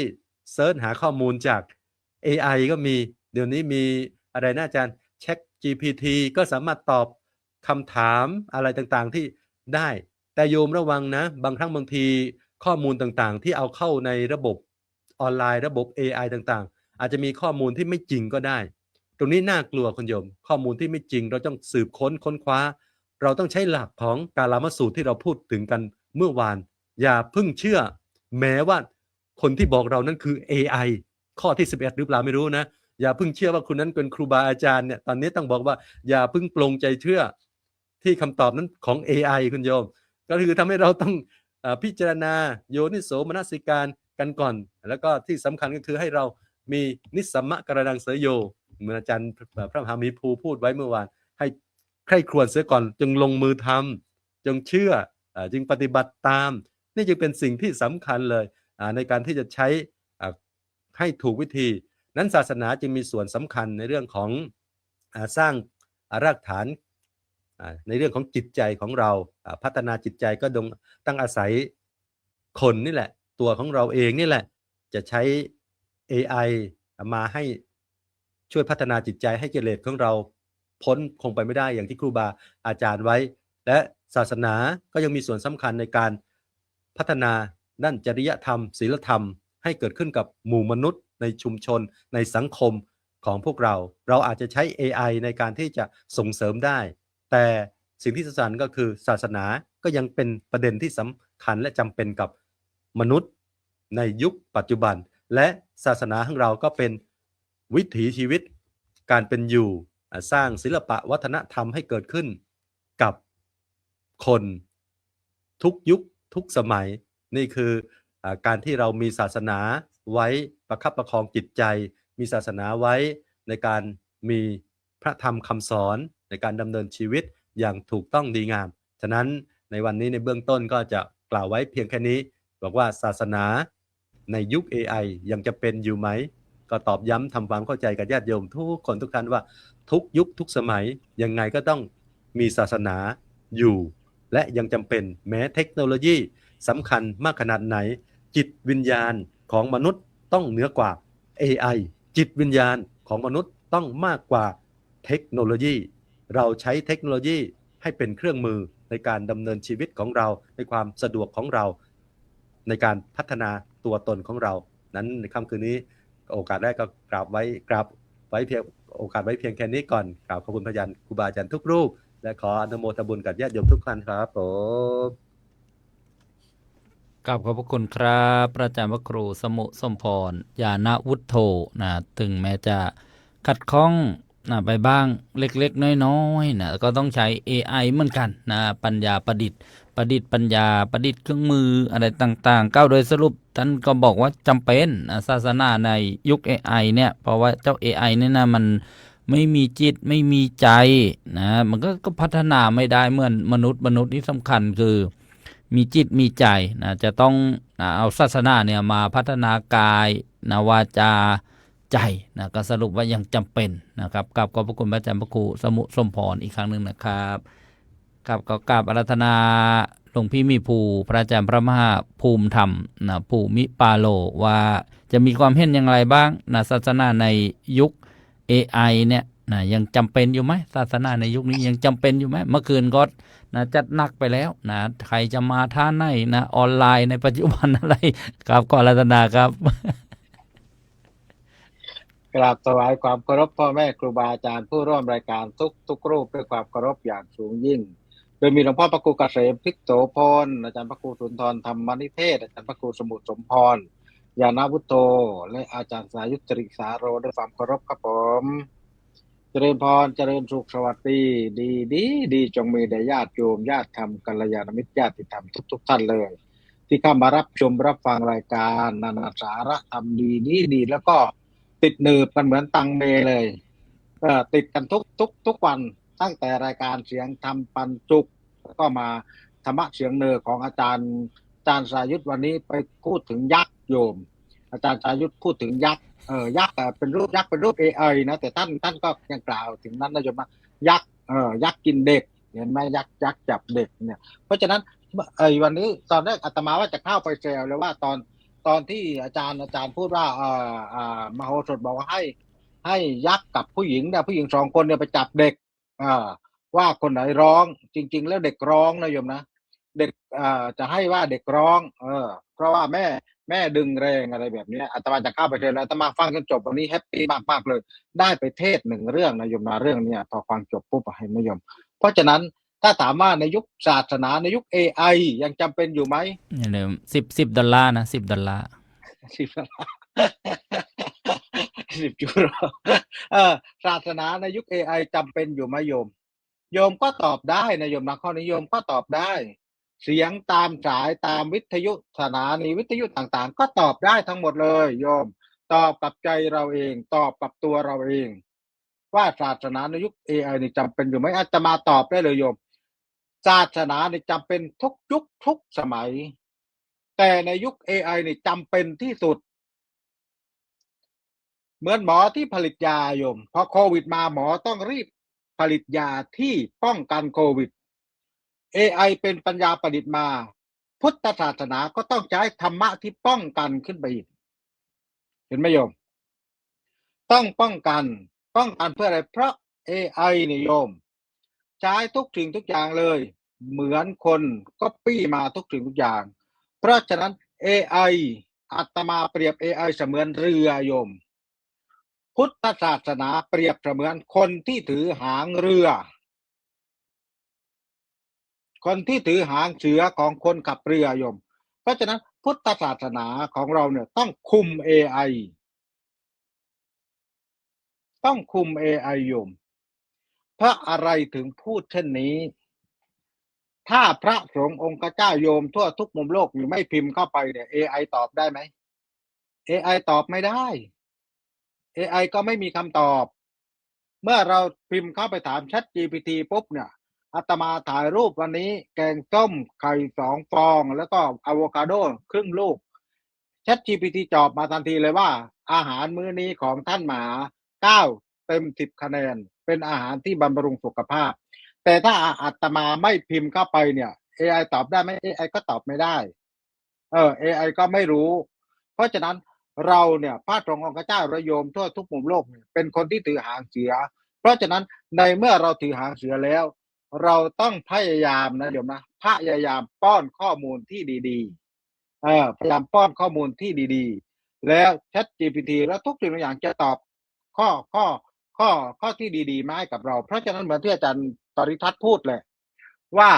คุณอนันต์แต่โทษก็มหันต์ หลวงพ่อพระครูเกษมท่านบอกไปแล้วตั้งแต่เบื้องต้นเลยว่าไม่สามารถที่จะเจ็บปวดแทนมนุษย์ได้ ไม่สามารถที่จะรู้ทุกสิ่งทุกอย่างในเรื่องของอนิจจังทุกขังอนัตตาได้เกิดขึ้นตั้งอยู่และดับไปนั่นก็คือเองเพราะฉะนั้นตัวเราเองเป็นผู้ที่ควบคุมทุกสิ่งทุกอย่างโยมเพราะฉะนั้นทำไมถึงอาตมาถึงพูดว่าศาสนาในยุค AI นี่ศาสนาจึงจำเป็นและสำคัญที่สุดเพราะนะโยมนะ because เพราะวัยรุ่นยุคใหม่หันไปเข้าหา AI เป็นหลักหันเข้าไปหาเทคโนโลยีเป็นหลักแต่โยมตั้งแต่ยุค70 80 90หันหน้าเข้าหาวัดเป็นหลักเนี่ยมันจะสวนทางกันโยมมันจะสวนทางกัน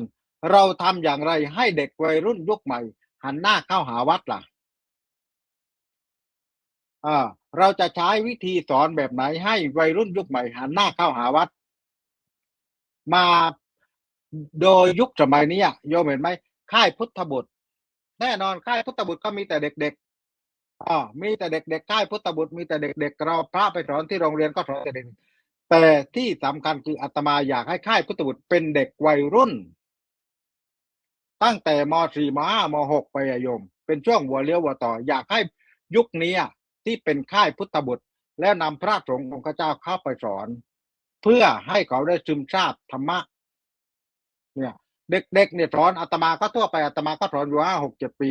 ในแล้วก็บวชในฤดูร้อนเราก็สอนอยู่ตลอดเวลาแต่ในช่วงวัยรุ่นที่หัวเลี้ยวหัวต่ออยากให้ผู้คนเหล่านั้นแหละ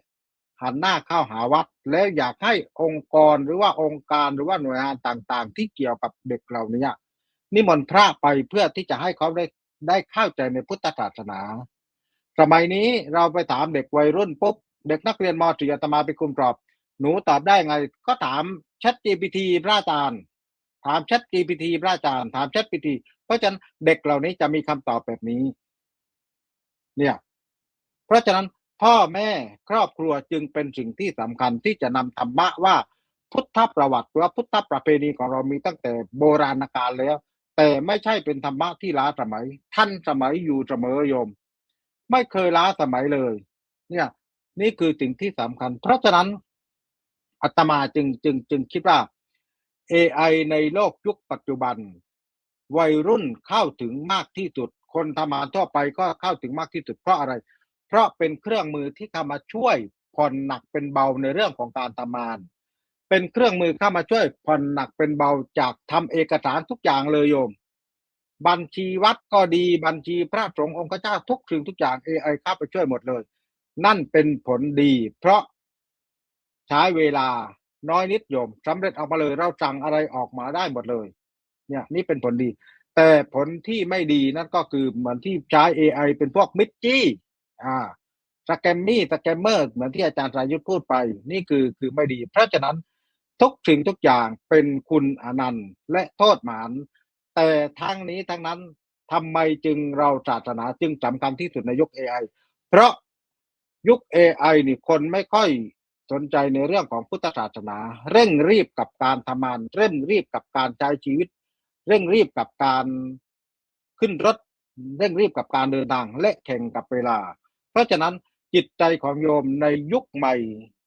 ในยุค AI นี้เหมือนที่อาจารย์สายุทธเคยพูดไปว่าโยมเป็นโรคซึมเศร้ากันเยอะเพราะอะไรเพราะห่างธรรมแล้วไปหา AI ไม่สามารถที่จะปลอบประโลมและรักษาได้AI ไม่สามารถจะปลอบประโลมและรักษาได้ถ้าเมื่อไรที่คุณเข้าใกล้ธรรมนั้นแหละจะปกป้องคุ้มครองคุณเพราะสัพพะรสังธรรมรโสชินาติรถแห่งธรรมย่อมชนะรถทั้งปวงถ้าโยมใช้เวลาว่างวันละ5 นาทีจากที่เลื่อนจอโทรศัพท์ศึกษา AI อย่างโน้นอย่างนี้5 นาทีนั้นมานั่งดูจิตใจตัวเองมานั่งดูตัวเองมานั่งพิจารณาตัวเองมามอบความสุขให้กับตัวเองมาทบทวนชีวิตตัวเองเนี่ยโยม5 นาทีเดือนหนึ่งก็150 นาทีแล้วนั่นคือความสุขที่แท้จริงที่เกิดจากสิ่งที่เราสร้างขึ้นมาเองไม่ใช่ความสุขที่โกหกหลอกลวงที่ไปถาม AI และ AI ตอบมานะโยมนะเพราะฉะนั้นพุทธศาสนาจึงจำเป็นทุกยุคทุกสมัยทุกเพศทุกวัยทุกคนที่เป็นพุทธศาสนิกชน ทั่วทุกมุมโลกใบนี้ เพราะพุทธศาสนาเป็นยาที่รักษาใจสามารถทำให้เราพ้นทุกข์ได้ แต่ AI ไม่สามารถทำให้เราพ้นทุกข์ได้นะโยมนะเพราะฉะนั้นวันนี้ในเบื้องต้นก็ฝากไว้ว่า ให้หันหน้าเข้าหาธรรมมากกว่าหันหน้าเข้าหา AI แล้วโยมจะพบกับความสุขที่แท้จริงครับผม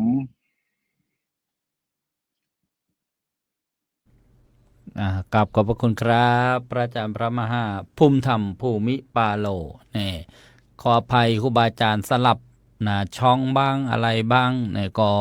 ทีมงานก็จะมึนๆงงๆนิดหน่อยนี่เห็นท่านพระครูสุนทรต้องใช้เครื่องช่วยระบายความร้อนแล้วนะยังไม่หัวร้อนนะครับพระอาจารย์พระครูสุนทร เรียกว่าระบายความร้อนด้วยน้ำนะครับ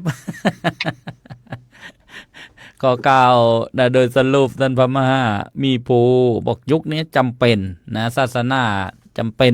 มากๆเลยนะเพราะว่ายุค AI เนี่ยจำเป็นที่สุดนะท่านบอกว่าที่สุดด้วยนะมีจำเป็นแบบธรรมดาจำเป็นเหมือนกันนะจำเป็นที่สุดเลยนะเพราะว่าจะต้องเป็น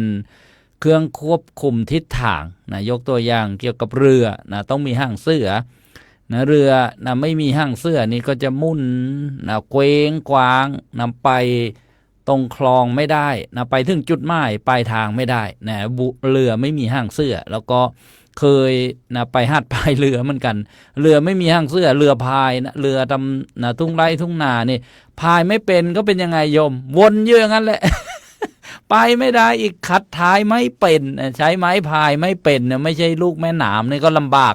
นะเป็นลูกทุ่งลูกชาวนานะหาปูหาปลาอย่างเงี้ยเคยนะครับครูบาอาจารย์โอ้โหก็เรียกว่าเหนื่อยเลยนี่เรียกว่าศาสนาเนี่ยก็เป็นนะอุปมาเหมือนห้างเสื้อหรือคนคุมห้างเสื้อเรืออีกทีหนึ่งนะ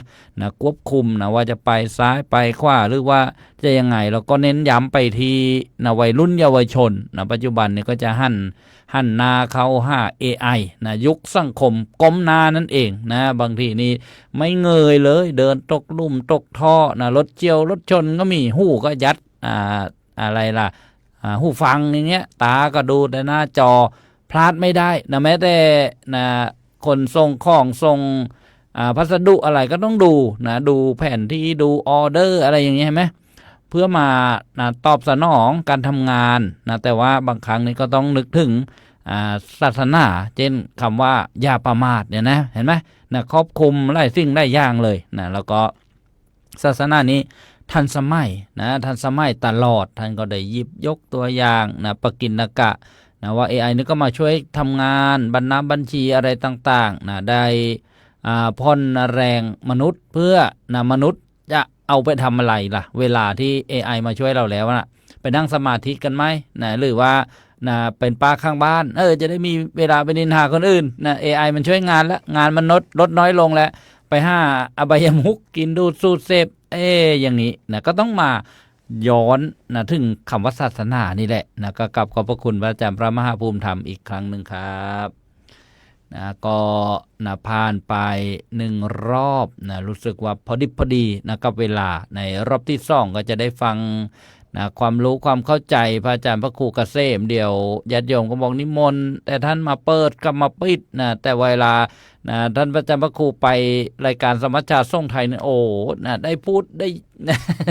ได้แสดงได้เยอะเลยทีเดียวเพราะฉะนั้นในรอบนี้ก็เหมาะสมที่จะกราบอาราธนาพระอาจารย์พระครูเกษมได้รวมสนทนาตามน้ำจิตน้ำใจเลยครับกราบอาราธนาครับ ความจริงก็ชัดเจนครูบาอาจารย์เว้ามาทุกรูปชัดยิ่งกว่าชัด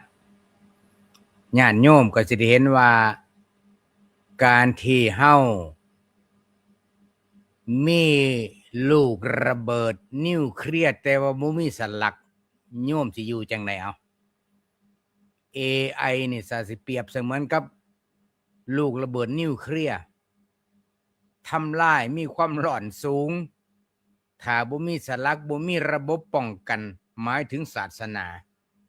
านี่คือป้องกันมวยคนประมาทคือพระยันสรายุทธวานอันนี้ก็ชัดเจนแล้วที่สำคัญญาติโยมทั้งหลาย เวลาจิตใจเฮาฟุ้งซ่าน AI ก็ซอยเฮ็ดสมาธิบ่ได้ ทำสมาธิให้จิตให้สงบบ่ได้ AI บ่สามารถที่จะควบคุมจิตอิจฉาริษยาผู้อื่นได้ AI บ่สามารถที่ความจิตใจฟุ้งซ่านได้และก็ AI นี่ส่วนมากก็มีแต่เสพข้อมูลจนล้าสังเกตเห็นบ่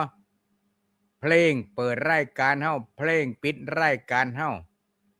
เขาสิเว้าคำว่าพระวิทยากรเขาสิเว้าบ่ถูกหลักภาษาไทยอาตมาจึงเว้าเสมอว่ามันต้องจับ AI มาเรียนภาษาไทยซะก่อนจัก3 ปี อาตมาเว้าติดมุกตลกฉะนั้นก็ดีที่สุดเฮา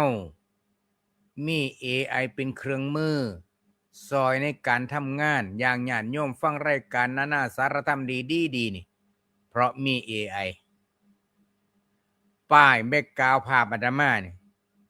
ถามพระอาจารย์สรายุทธเบิงท่านทำยังไงเอามือเขียนเอาเลยเปล่า โอ้ถ้าไปเขียนเอาเนี่ยเบิดสีหลายกระป๋องนะเนี่ยเบิดเงินหลายบาทอ่ะแต่ว่าพระอาจารย์สรายุทธใส่เมาเขียนแต่ว่าคันเป็นนั่งเขียนเอาเนี่ยโอ้โยมเอ้ยเบิดเงินซื้อสีนี่บ่แม่นธรรมดาอันนี้ก็เพราะ AI เป็นเฮาใส่ AI ให้เป็นเครื่องมือในการทำงานเผยแพร่ดังนั้นเฮามีศาสนานั่น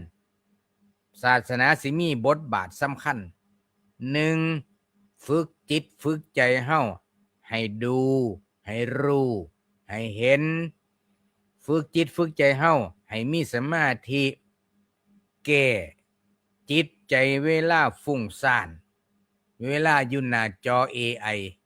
สิฟุ้งซ่านถ้าบ่มีศาสนาบ่มีสมาธินะพังเลยพังตอนนั้นละงานบ่สำเร็จเลยสติก็แก้ใช้ชีวิตแบบอัตโนมัติออโตเมติกเฮาก็สิบ่ได้ตกเป็นเครื่องมือบ่ได้ตกเป็นเหยื่อ AI ก็สิบ่ได้เป็นเจ้านายเฮา AI ก็สิบ่คมหัวเฮานี่ก็คือตัวสุดท้ายคือปัญญาเนี่ยสามารถแยกแยะว่าอันไหนเป็นภาพจริงอันไหนเป็นภาพลวงนี่แหละญาติโยมพุทธศาสนาเพิ่นจึงว่าต้องศึกษาเรียนรู้หัวใจของพระพุทธศาสนาทำจิตใจให้ผ่องแผ้วหรือทำใจให้ผ่องใสนี่ละหลักการข้อที่3โดยเฉพาะแต่มื้อนี้ไปนี่เอิ้นว่าสัปดาห์พระพุทธศาสนาวันมาฆบูชาเห็นเลยโยม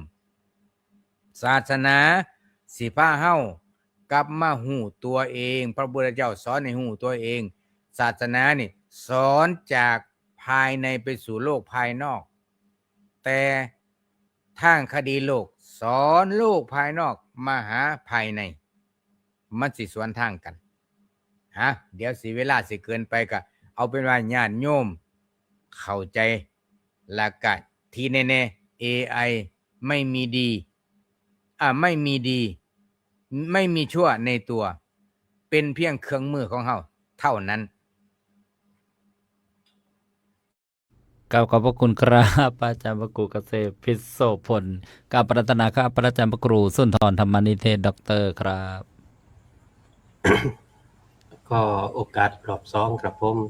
เป็นเวอร์ชันภาษาใต้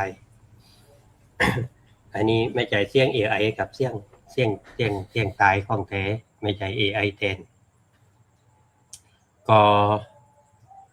เมื่ออาทิตย์ที่แล้วมีคุณครูถามพระอาจารย์ที่ไปอบรม AI ไหมก็มามีวิทยากรมาอบรม AI ในการช่วยการสอนของครูก็เลยตอบไปว่าน่าสนใจเพื่อว่าเอามาใช้เอาไปสอนญาติโยมได้มั่งกัน แต่ไม่ถึงว่าพระจะต้องเป็นผู้ควบคุมนะไม่ใช่ให้ AI เป็นผู้ควบคุมเองเช่นว่าให้โยมนั่งสมาธิบางครั้งในความสงบนั้นอาจจะมีตัวช่วยเช่นว่าเปิดเสียงน้ำเบาๆได้ยินหรือมี ดนตรีเบาๆก็เรียกว่าดนตรีบำบัดได้ไหมเนี่ยสำหรับบางคนที่เขามีจริตเป็นในทางนั้นช่วยได้หรืออันนี้ผมก็ไม่แน่ใจนะตอนแต่พระพุทธเจ้าท่านใช้ภาพให้พระนันทาดูตอนที่เห็นนางฟ้านะจนกระทั่งว่าจากที่สวยงามจนกระทั่งค่อยๆแก้ค่อยๆแก้จนกระทั่งนอนหลับไปกับพื้นแล้วก็แห้งเหี่ยวนี่ก็เรียกว่านั่นเหมือนกับ AI ในยุคของครั้งพุทธกาลนะพระเจ้าใช้เลยทีนี้ถ้าถามว่า AI ในเรื่องของศาสนานี่อาจจะต้องเข้ามาแล้วเราก็ต้องปรับตัว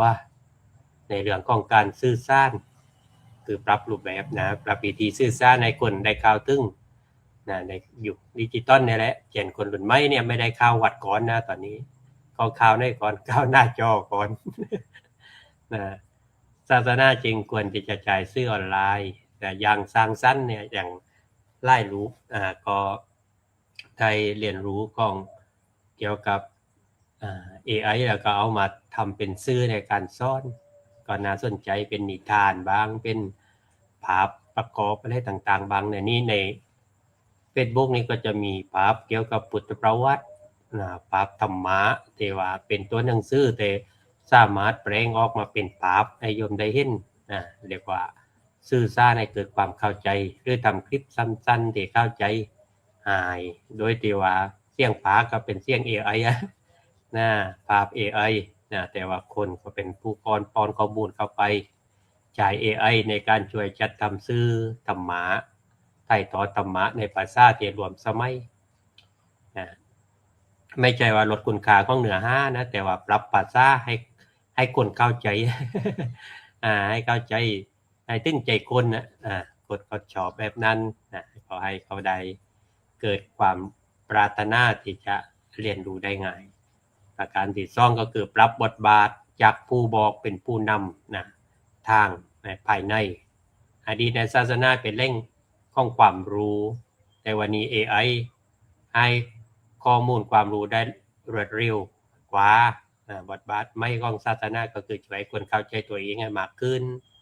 ซ่อนในเรื่องของการจัดการอารมณ์แล้วก็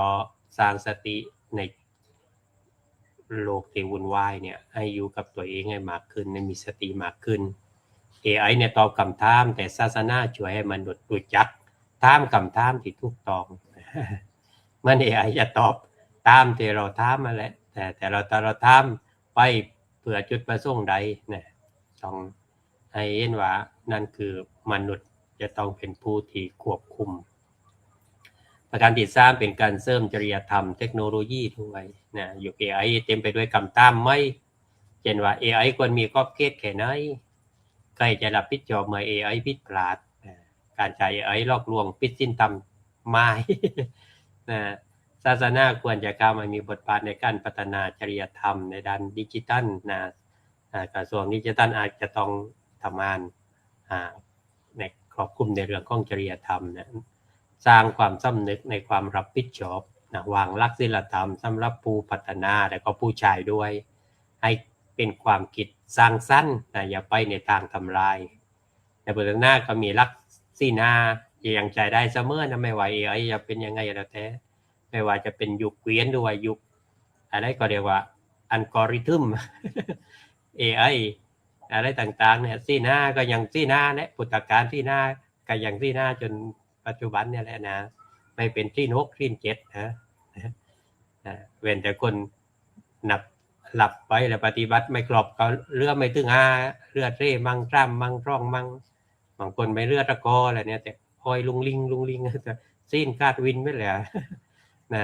ทีนี้ประการที่4เน้นการฝึกจิตมากกว่ายึดถือในเรื่องของพิธีกรรมถ้าว่าควรมีไหมก็มี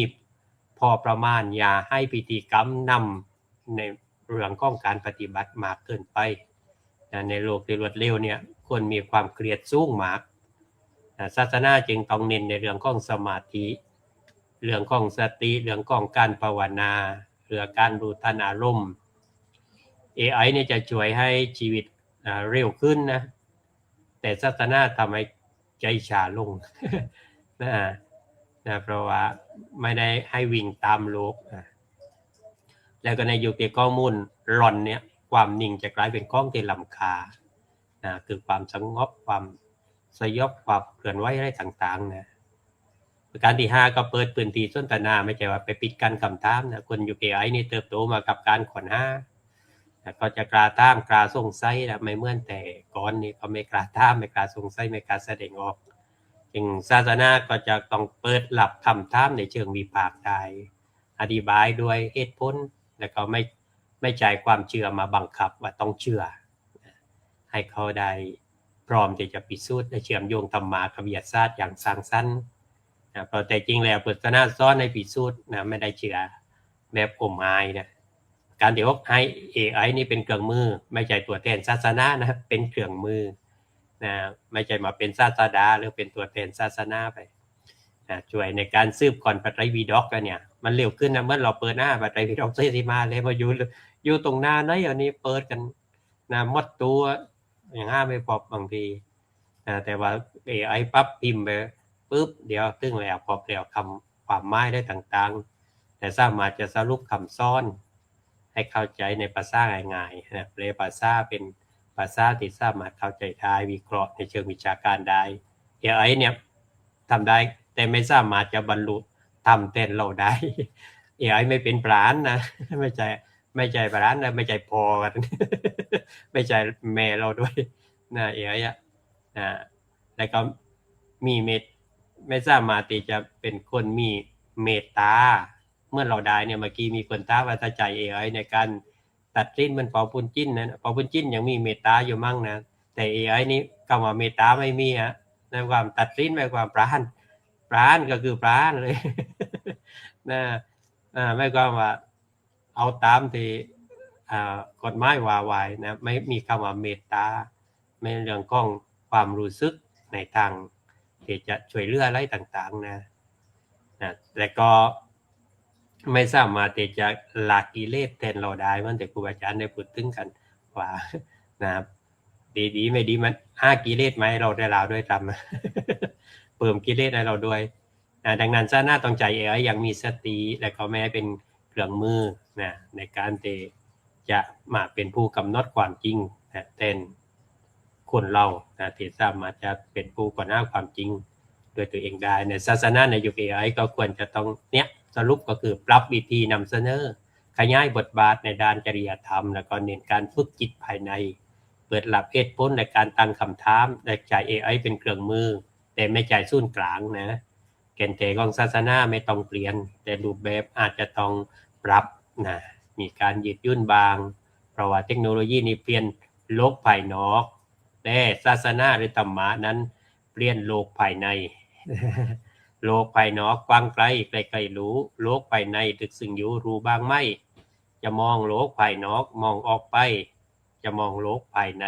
ให้มองใจของตนนะก็จะพบความจริงข้อฝากไว้นะครับในปากสุดท้ายท่านี้ครับผมขอบพระคุณครับครับขอบพระคุณครับอาจารย์พระครูสุนทรธรรมนิเทศดร.กาญรัตนาพระอาจารย์พระครูสมุสมพรยานาวุฒโธครับกราบนมัสการถวายความเคารพของครูบาอาจารย์อีกครั้งหนึ่งครับผมขอเจริญพรญาติโยมทุกคนทุกท่านในรอบ2แป๊บเดียวเกือบถึงเวลาของรายการของพวกเราวันนี้ฟังเรื่องของศาสนาในยุค AI ยังจำเป็นอยู่ไหม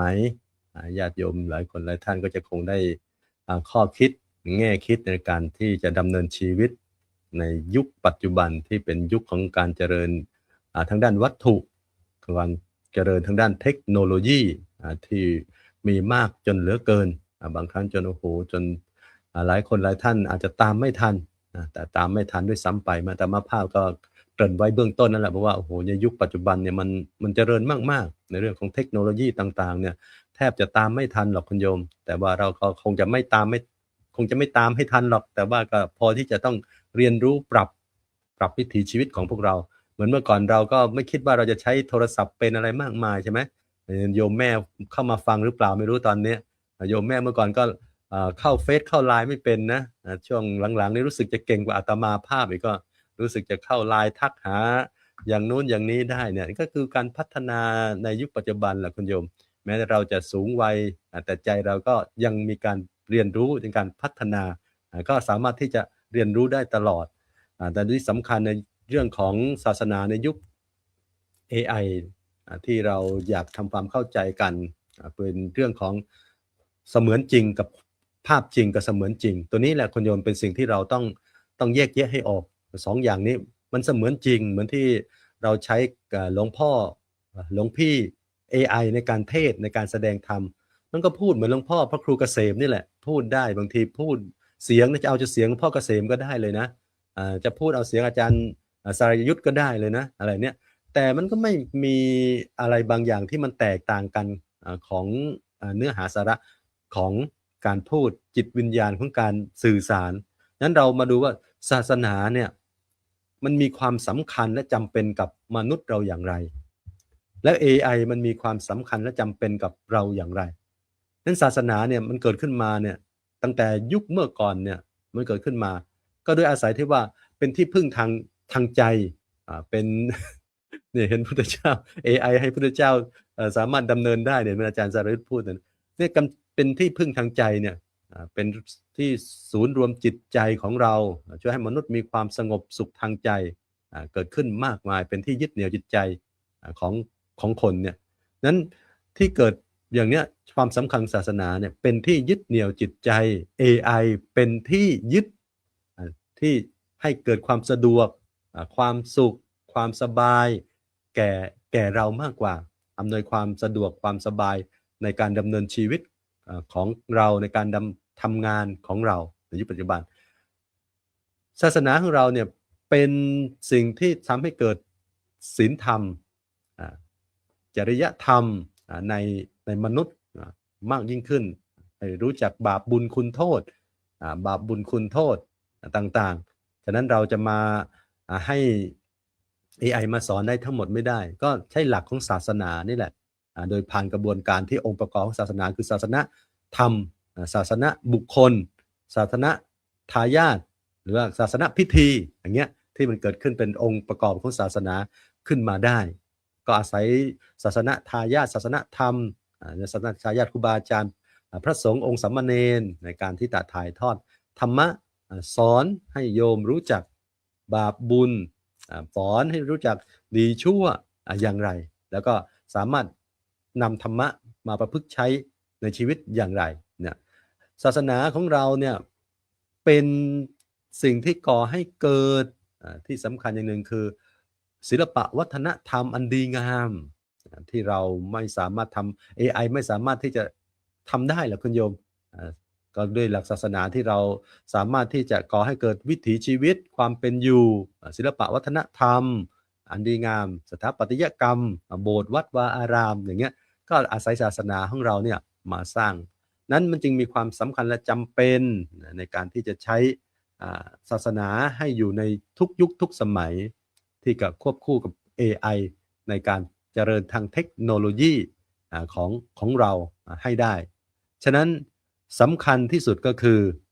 เราท่านทั้งหลายเนี่ยจะสร้างสมดุลระหว่างเทคโนโลยีและความเป็นมนุษย์อย่างไร AI กับความเป็นมนุษย์ของพวกเราเนี่ยที่อาตมาภาพได้พูดไว้ในช่วงต้นก็คือเรื่องของจิตวิญญาณของมนุษย์ต้องสูงกว่าเทคโนโลยีมนุษย์เป็นผู้สร้าง AI มนุษย์เป็นผู้สร้างเทคโนโลยีแต่ถ้ามนุษย์อัปรีมันก็สร้างเทคโนโลยีที่อัปรีมาเหมือนกันคือจิตใจของคนเราเนี่ยนะที่จะเราสร้างเนี่ยเอาทั้งที่ครูบาอาจารย์บอกแล้วว่ามันมีทั้งคุณและโทษมหันต์เนี่ยแต่เนี่ยคนเรานี่แหละถ้าสร้างในทางทำลายมันก็จะไปทำลายสร้างที่จะมาใช้อำนวยความสะดวกมันจะเป็นประโยชน์มหาศาลกับตัวของเรานั้นการที่เราท่านทั้งหลายได้มามีศาสนาเป็นเครื่องค้ำจุนจิตใจพัฒนาจิตใจของเราเพื่อ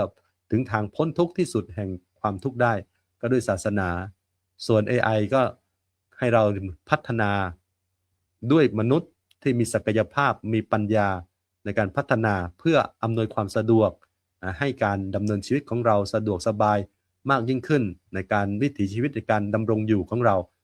เรายังคงจะต้องอยู่ร่วมกันกับการเจริญของวัตถุกับเจริญของยุคสมัยที่มันเปลี่ยนไปเรื่อยๆแต่เราก็อย่าไปติด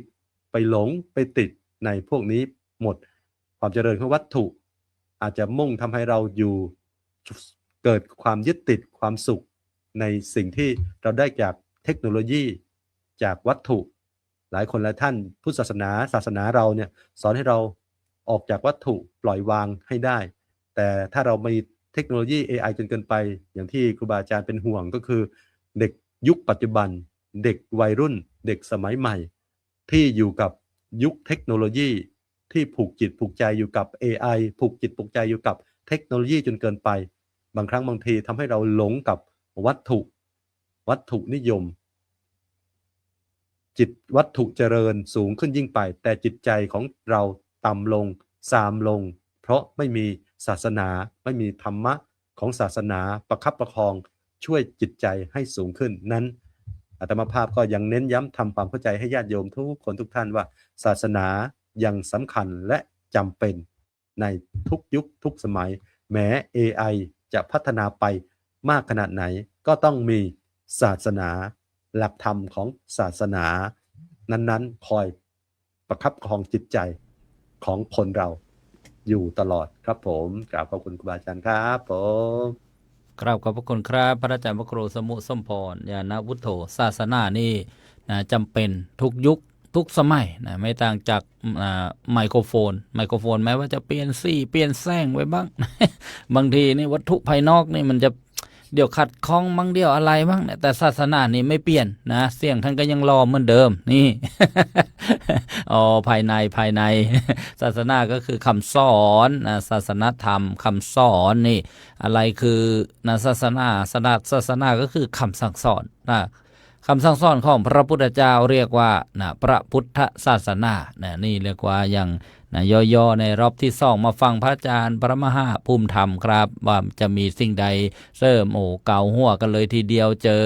นะพระครูสมุสมพรเข้าไปกราบอาราธนาครับ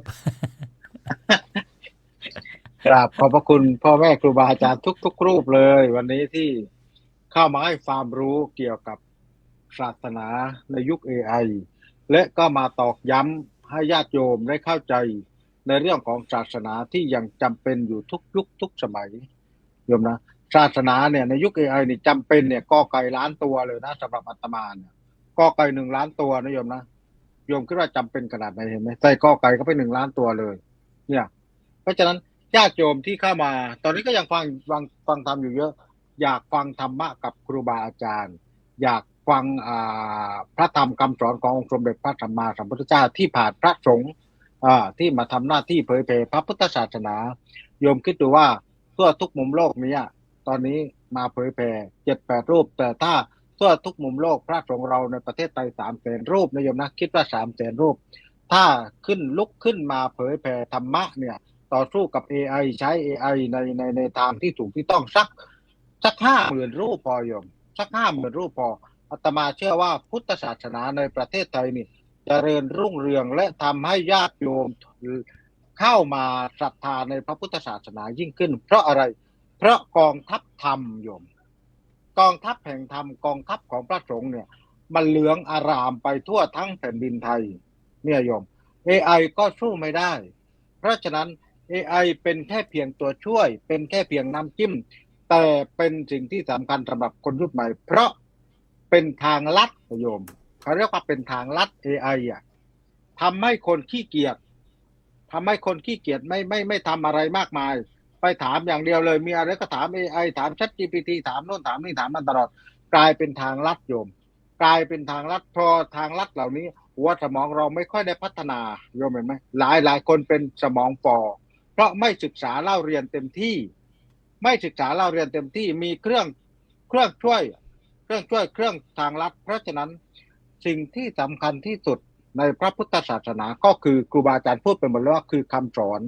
ถ้าเรานำคำสอนเหล่านี้แหละขององค์สมเด็จพระสัมมาสัมพุทธเจ้าที่ผ่านพระสงฆ์หลายหมื่นรูปเนี่ย ไปเผยแผ่นะโยม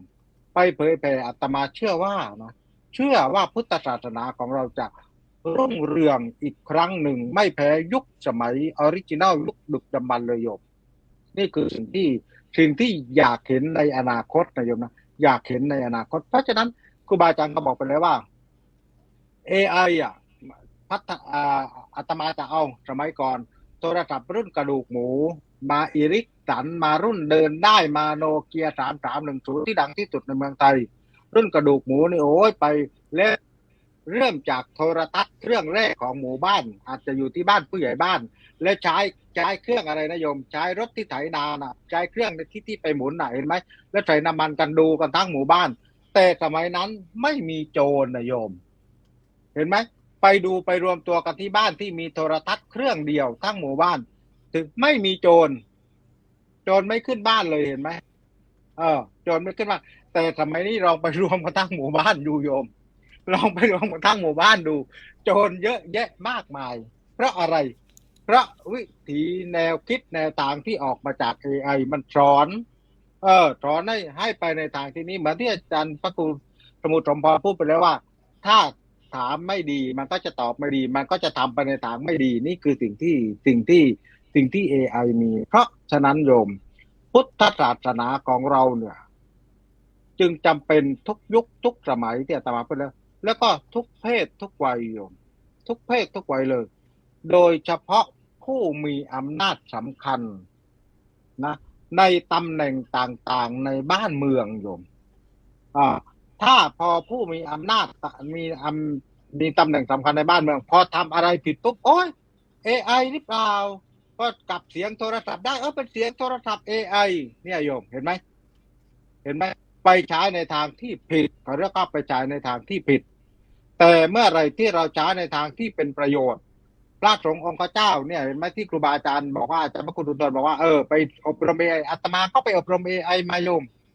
ไปอบรม AI มาเพื่อที่จะให้ทันเพื่อที่จะให้เรียนรู้และเพื่อที่จะมาพูดให้โยมฟังได้เข้าใจนี่คือสิ่งที่สำคัญแต่ที่ไม่ล้าสมัยเลยก็คือพระธรรมคำสอนขององค์สมเด็จพระสัมมาสัมพุทธเจ้าที่ปฏิบัติดีแล้วก็จะได้ดีปฏิบัติไม่ดีก็จะได้ไม่ดีเพราะอะไรเพราะเหมือนที่อาตมาพูดไปเมื่อกี้ว่าศีลที่ศักดิ์สิทธิ์ที่สุดในพระพุทธศาสนาก็คือศีลแค่5 ข้อนิยมถ้าเราประพฤติปฏิบัติทำตามได้ศีลทั้ง5 ข้อนี้แล้วโยมไม่ต้องกลัวอะไรศีลนั้นเลยมันจะปกป้องคุ้มครองเราเดินไปตามท้องถนนเห็นกระเป๋าคนตกอยู่ก็ไม่กล้าหยิบเพราะอะไรเพราะศีลมันอย่าไปเอาของเขาของใครก็รักเห็นลูกวัวหลุดมาจากที่บ้านไหนก็ไม่รู้ก็ไม่กล้าไปอันของเขาเพราะศีลเพราะในใจเรามีศีลอย่าไปทำนะเนี่ยเพราะฉะนั้นศีล5 ข้อนี้แหละที่ทันสมัยกว่า AI เพราะอะไรเพราะถ้าเราปฏิบัติตามตามศีลทั้ง5 ข้อนี้แล้วชีวิตเราก็มีความสุขครอบครัวก็จะมีความสุขสังคมก็จะมีความสุขทั่วโลกก็จะมีความสุขเพราะศีลโยมจำไว้เลยไม่ใช่มีความสุขเพราะ AI นี่คือสิ่งที่สำคัญเพราะฉะนั้นฝากไว้เป็นข้อคิดให้โยมช่วยกันรณรงค์รักษาจูงมือบุตรฉุดมือหลานสืบสานประเพณีวัฒนธรรมช่วยกันรักษาศีล 5และเผยแผ่ศีล 5ให้สังคมโลกได้รู้ว่าพุทธศาสนาหรือทุกศาสนาสอนให้คนเป็นคนดีทั้งหมดแต่พุทธศาสนาของเราเป็นซิกเนเจอร์ที่สำคัญสอนให้คนกตัญญูกตเวทีด้วยโยมเพราะความกตัญญูกตเวทีเป็นเครื่องหมายของคนดีเป็นเครื่องหมายของคนดียังไม่พอกตัญญูกตเวทีคนดีตกน้ำไม่ไหลตกไฟก็ยังไม่ไหม้นะโยมนะนี่คือสิ่งที่สำคัญที่สุดคำสอนขององค์สมเด็จพระสัมมาสัมพุทธเจ้าฟังทีไรก็นุ่มหูและสบายใจพูดทีไรก็หินใจทั้งผู้ฟังหินใจทั้งผู้พูดเพราะอะไรพูดแล้วเรามีความสุขนี่คือสิ่งที่สำคัญที่สุดเสียงเพลงแห่งธรรมะเสียงพูดแห่งธรรมะทำให้เราหินใจเพราะธรรมะอยู่ในใจของเรานั่นเองโยมสาธุครับผมสาธุครับกับขอบพระคุณครับพระอาจารย์พระมหาภูมิธรรมภูมิปาโลนี่ธรรมะอยู่ในใจ AI เนี่ยบางทีน่าจะเทียบเคียงกันนะที่ท่านบอกว่าวันนี้อาตมาภาพตัวช่วงบ่ายนี้บรรยายเรื่องนะโมโหสถบัณฑิต นะก็มีเรื่องการนะทดลองทดสอบอยากจะดูว่า แต่เด็กกุมารมโหสถเนี่ย7 ขวบนี่จะมีปัญญาไหมเพราะว่าท่านบำเพ็ญปัญญาบารมีนะปัญญาบารมีก็มีเรื่องของผู้หญิงแย่งเด็กทารกกันนะแล้วก็หญิงคนหนึ่งนี้เป็นยักษ์นะยักษ์คีนีนะแปลงเป็นผู้หญิงมาเพื่อจะมาเอาเด็กทารกเนี่ยไปกินก็มาแย่งเด็กจากแม่จริงๆไปนะแล้วทีนี้ก็เกิดเสียงโกลาหลวุ่นวายนะทำให้นะมโหสถบัณฑิตนี้ได้ยินแล้วก็สรุปว่ามาเข้าสู่การสอบสวนนะเรียกว่าวินิจฉัยนะเพื่อจะให้นะทราบว่าใครเป็นแม่จริงๆก็เลยเอาเด็กเนี่ยให้ที่อ้างว่าเป็นแม่ทั้งสองฝ่ายนะขีดเส้นเอาเด็กวางตรงกลางแล้วก็นางยักษินีนี่อยู่ทางฝ่ายมือนะแม่จริงๆนี่อยู่ทางฝ่ายเท้าแล้วก็บอกให้ดึงกันเอาไปใครอยากจะได้เป็นลูกก็แสดงนะกำลังให้ดึงกันเอาไปใครได้ไปก็ถือว่าเป็นแม่ก็แล้วกันประมาณนั้นพอดึงแล้วเด็กก็ร้องดินะพอเด็กร้องนะผู้ที่เป็นแม่เนี่ยใจอ่อนโยนใช่ไหมพอเห็นลูกร้องนี่นะก็รีบปล่อยนะสรุปว่าแม่เนี่ยปล่อยเท้านะปล่อยคนปล่อยนี่ก็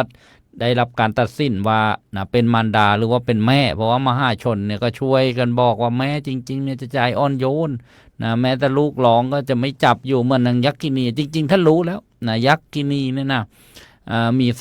สามลักษณะนะ1ไม่กระพริบตาใช่ไหมนะ2นี่ในตาแดง3ไม่มีเงาก็เลยบอกคล้ายๆ AI เหมือนกันนะเราใช้แอปธนาคารนะบางทีเขาเปิดหน้ากล้องดูหันซ้ายหันขวาเหมือนเมื่อวันก่อนที่บ้านฝาอาตมาโดนแล้วก็ถามว่าคุณเป็นมนุษย์หรือเปล่าแชร์เข้ากลุ่มเร็วไปหน่อยนะอยากดังอยากให้รายการนาสารธรรมดีนี่เป็นที่รู้จัก ปวดหัวปวดป๊บนะสรุปว่าโดนระงับบัญชีแล้วก็ต้องมาเปิดกล้องเขาก็สั่งเลยนะซ้ายหันขวาหัน เงยหน้าก้มหน้ากระพริบตานี่ให้ดูว่าไม่ใช่ยักษ์คีนีหรือเปล่านะ นี่นะแล้วก็ดูในตาด้วยที่เราเคยถ่ายไว้เนี่ยมันสีอะไรสีข้าวสีเหลืองสีดำถ้าเป็นในตาแดงนี่คงไม่ใช่มนุษย์นะเป็นใครแปลงมาหรือเปล่านี่ก็เรียกว่าปกิณกะนะเกี่ยวกับนะ AI นะทีนี้ในหัวข้อที่ได้ตั้งมาในว่าศาสนาในยุค AI เนี่ยยังจำเป็นอยู่ไหมก็นะ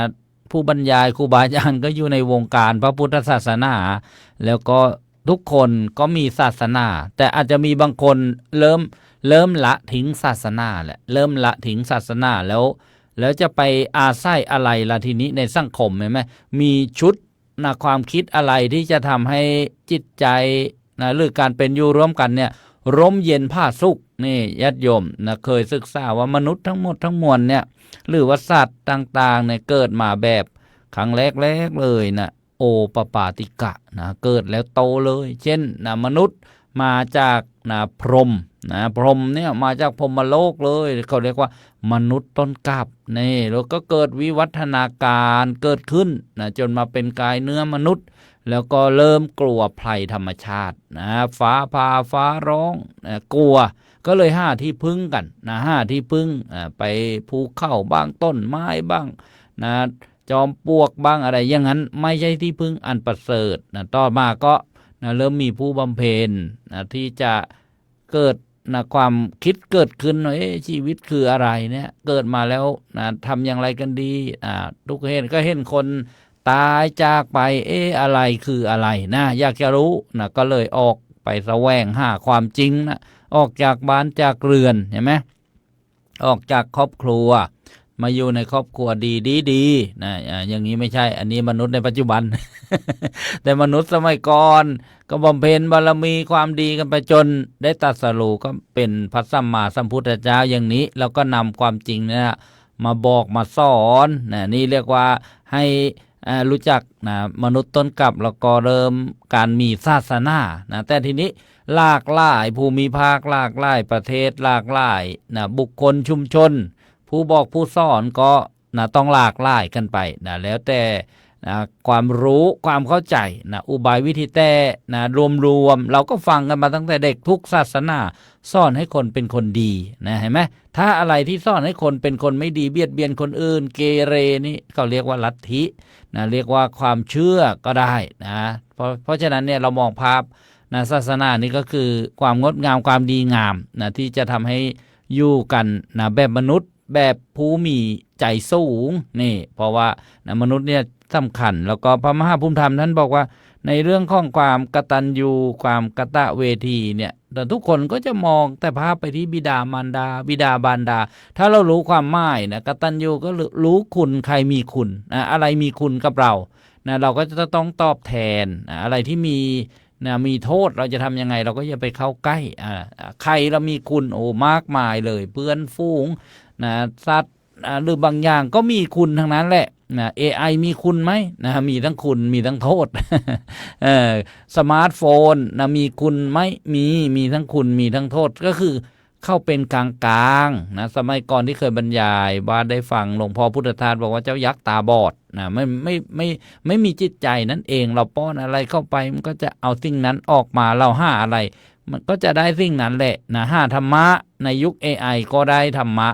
นะได้ธรรมะอย่างเช่นพระครูสุนทรธรรมนิเทศดร.ได้กล่าวว่าปัจจุบันเราค้นคว้านะพระไตรปิฎกเนี่ยเราก็ได้นะเจ้าปัญญาประดิษฐ์เนี่ยมาช่วยสืบค้นแล้วเราก็เอาเป็นแนวทางอย่างที่หนึ่งอย่าเพิ่งเชื่อนะไปดูว่าต้นทางเนี่ยมาอ้างอิงได้ไหมคัมภีร์เล่มไหน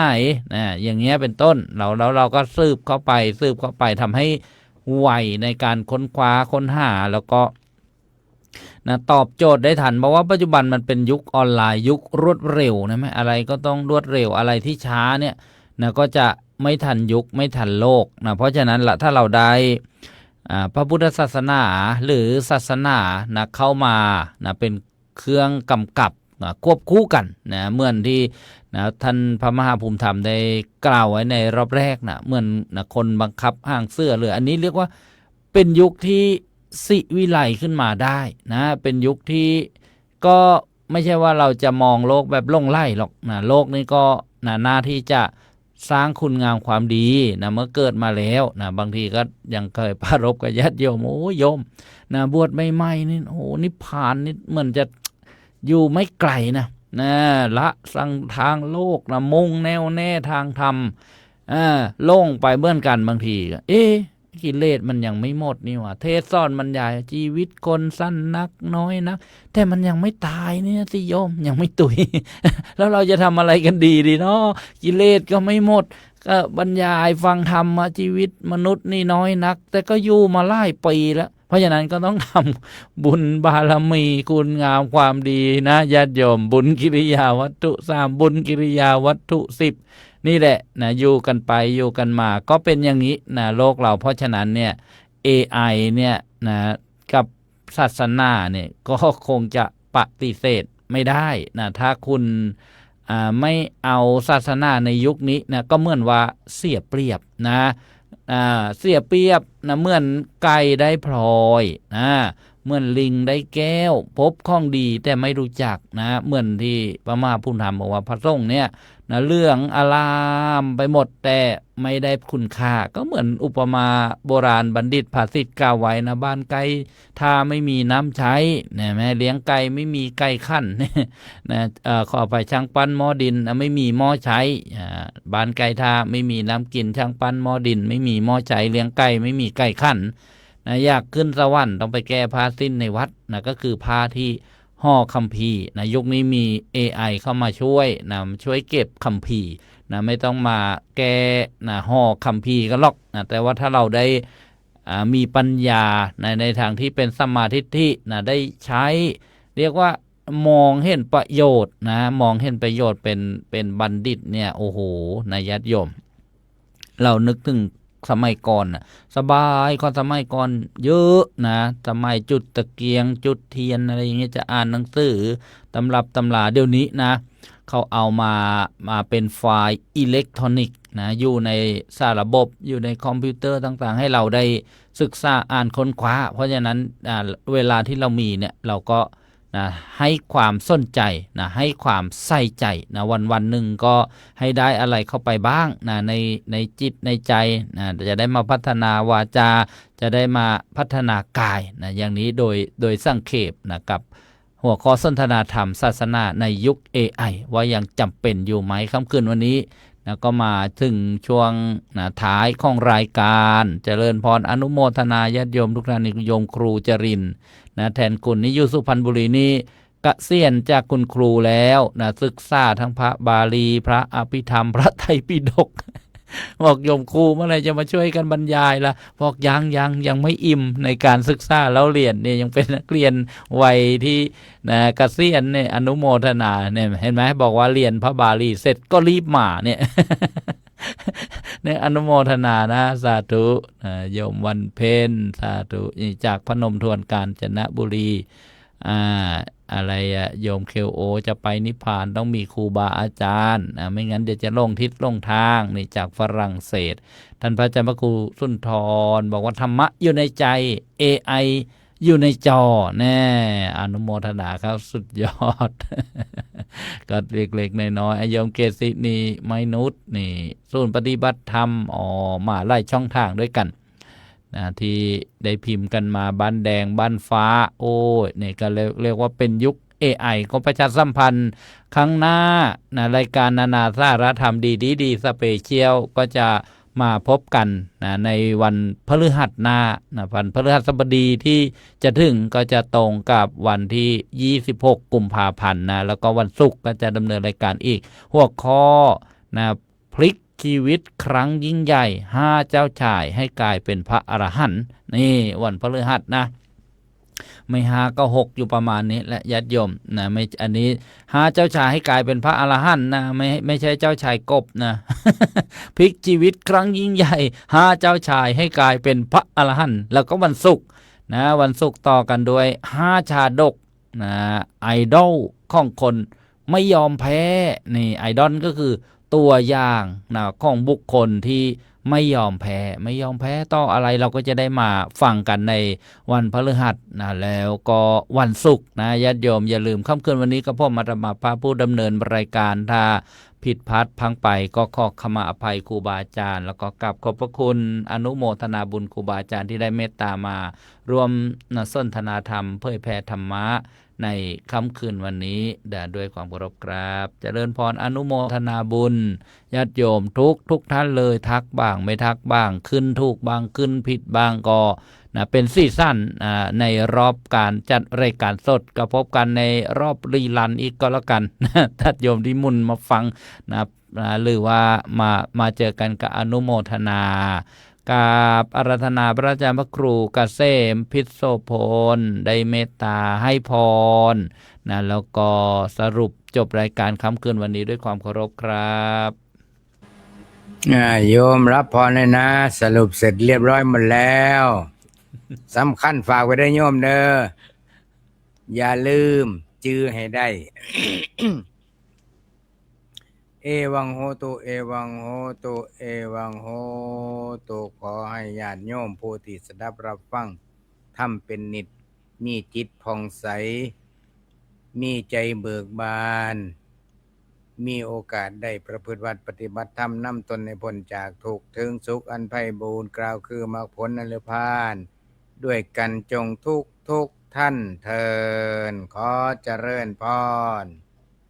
สาธุ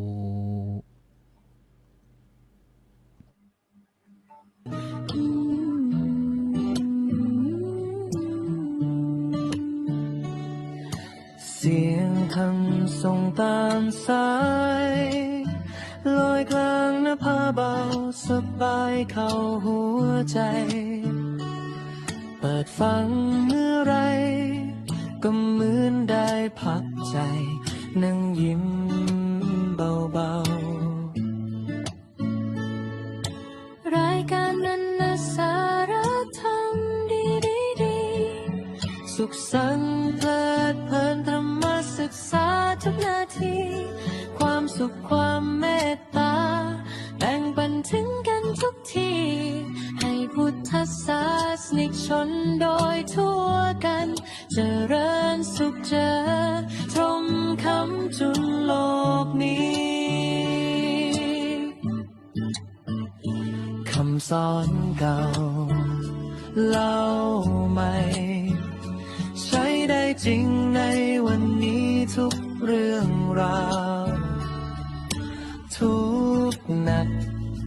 ก็เบาลงเบา เมื่อเปิดใจฟังแล้วลองทำดู ขอให้คุณผู้ฟังทุกท่าน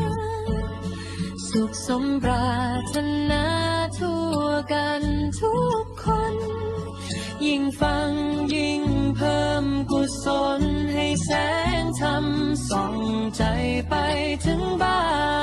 น